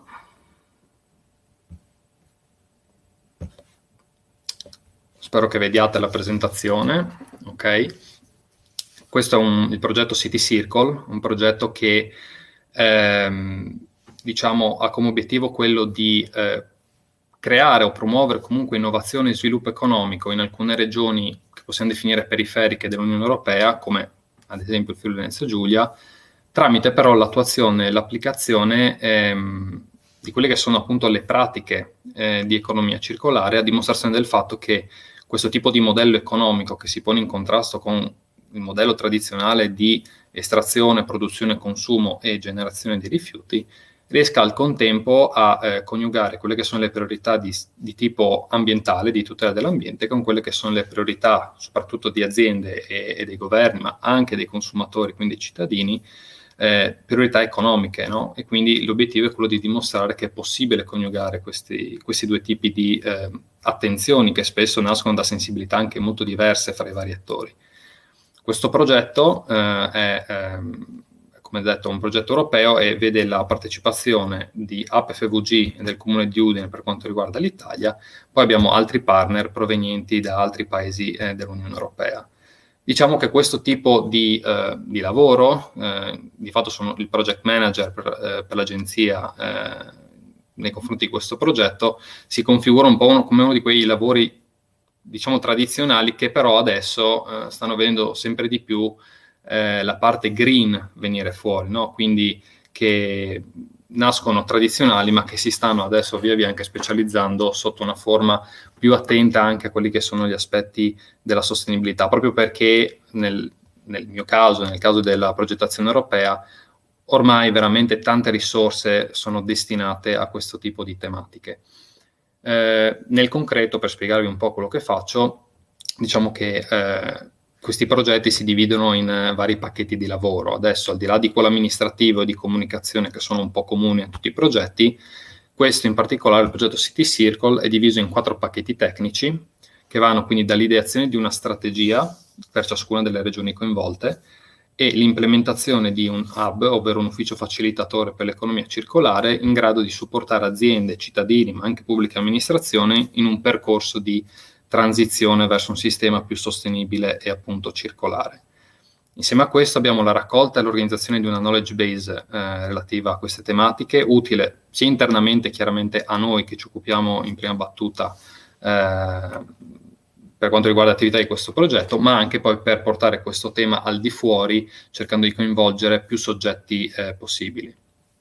Abbiamo anche, è previsto anche lo sviluppo di 5 progetti pilota che devono andare a dimostrare la fattibilità soprattutto economica, quindi il possibile vantaggio e beneficio economico che potrebbe nascere da iniziative di economia circolare. Sono progetti molto diversi fra loro, per esempio noi a Udine stiamo portando avanti uno studio di fattibilità per quanto riguarda una simbiosi industriale fra un impianto di gestione dei rifiuti e un impianto di depurazione delle acque.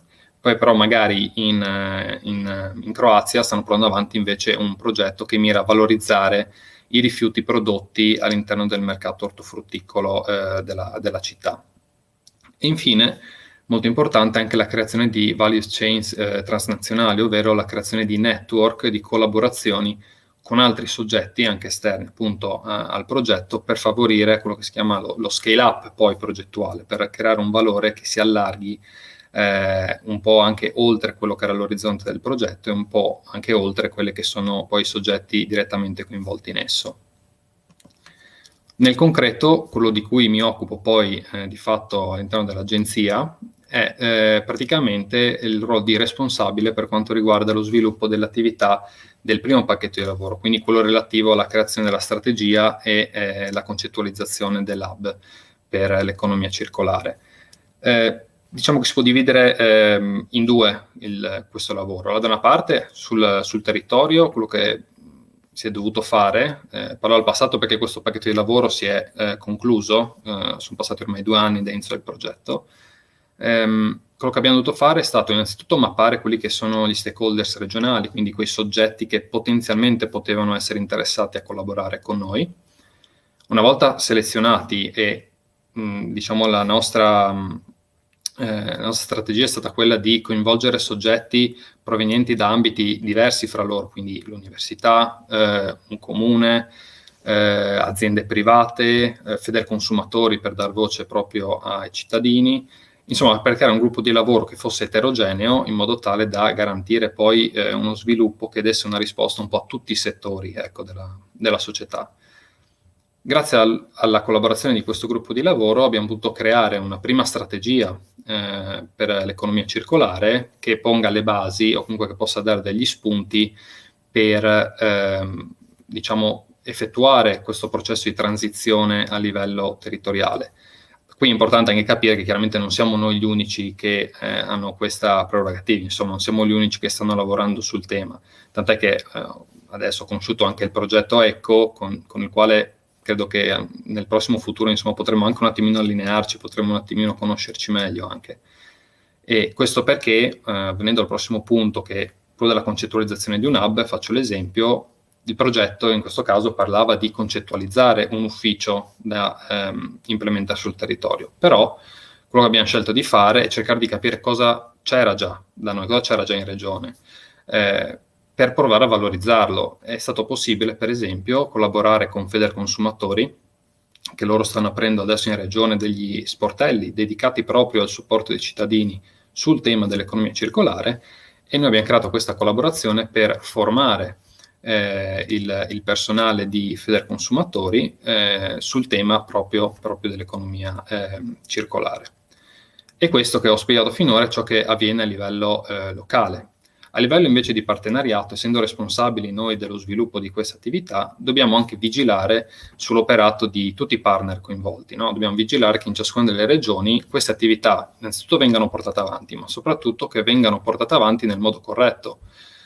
Questo perché comunque sia durante il processo, durante lo sviluppo del progetto, bisogna produrre anche una documentazione che attesti effettivamente quali sono state le attività svolte. Questo perché poi si dovrà rendicontare agli organismi di controllo europei in modo tale da ricevere i fondi durante il corso del progetto. Quindi il mio ruolo è quello anche in questo caso più burocratico, fra virgolette, di controllo e di revisione di quella che è la documentazione che viene prodotta anche dagli altri partner. Oltre a questo, chiaramente poi io parteciperò agli altri pacchetti di lavoro, ma in quel caso saranno gli altri partner a dire a me in che modo portare avanti le diverse attività. Quindi ecco, diciamo, questo è un lavoro che nasce tradizionale, come detto, in questo caso si è specializzato su una tematica green, una tematica relativa alla sostenibilità ambientale.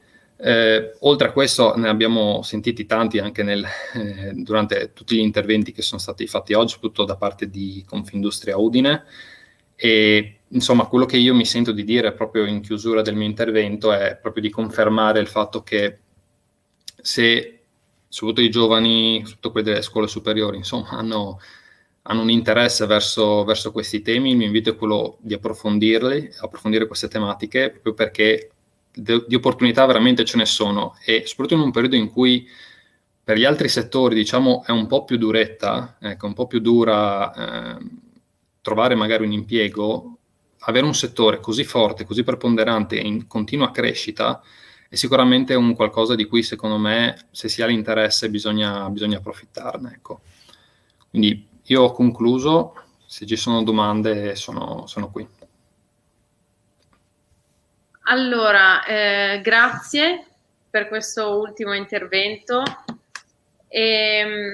Possiamo chiudere la giornata di oggi e ringraziamo quindi Stefano Treu e Irene Quaglia e anche tutti gli altri relatori e tutti gli altri interventi. Speriamo che possano essere stati di vostro gradimento e di stimolo anche. Quindi grazie Grazie mille. e buona giornata. Arrivederci.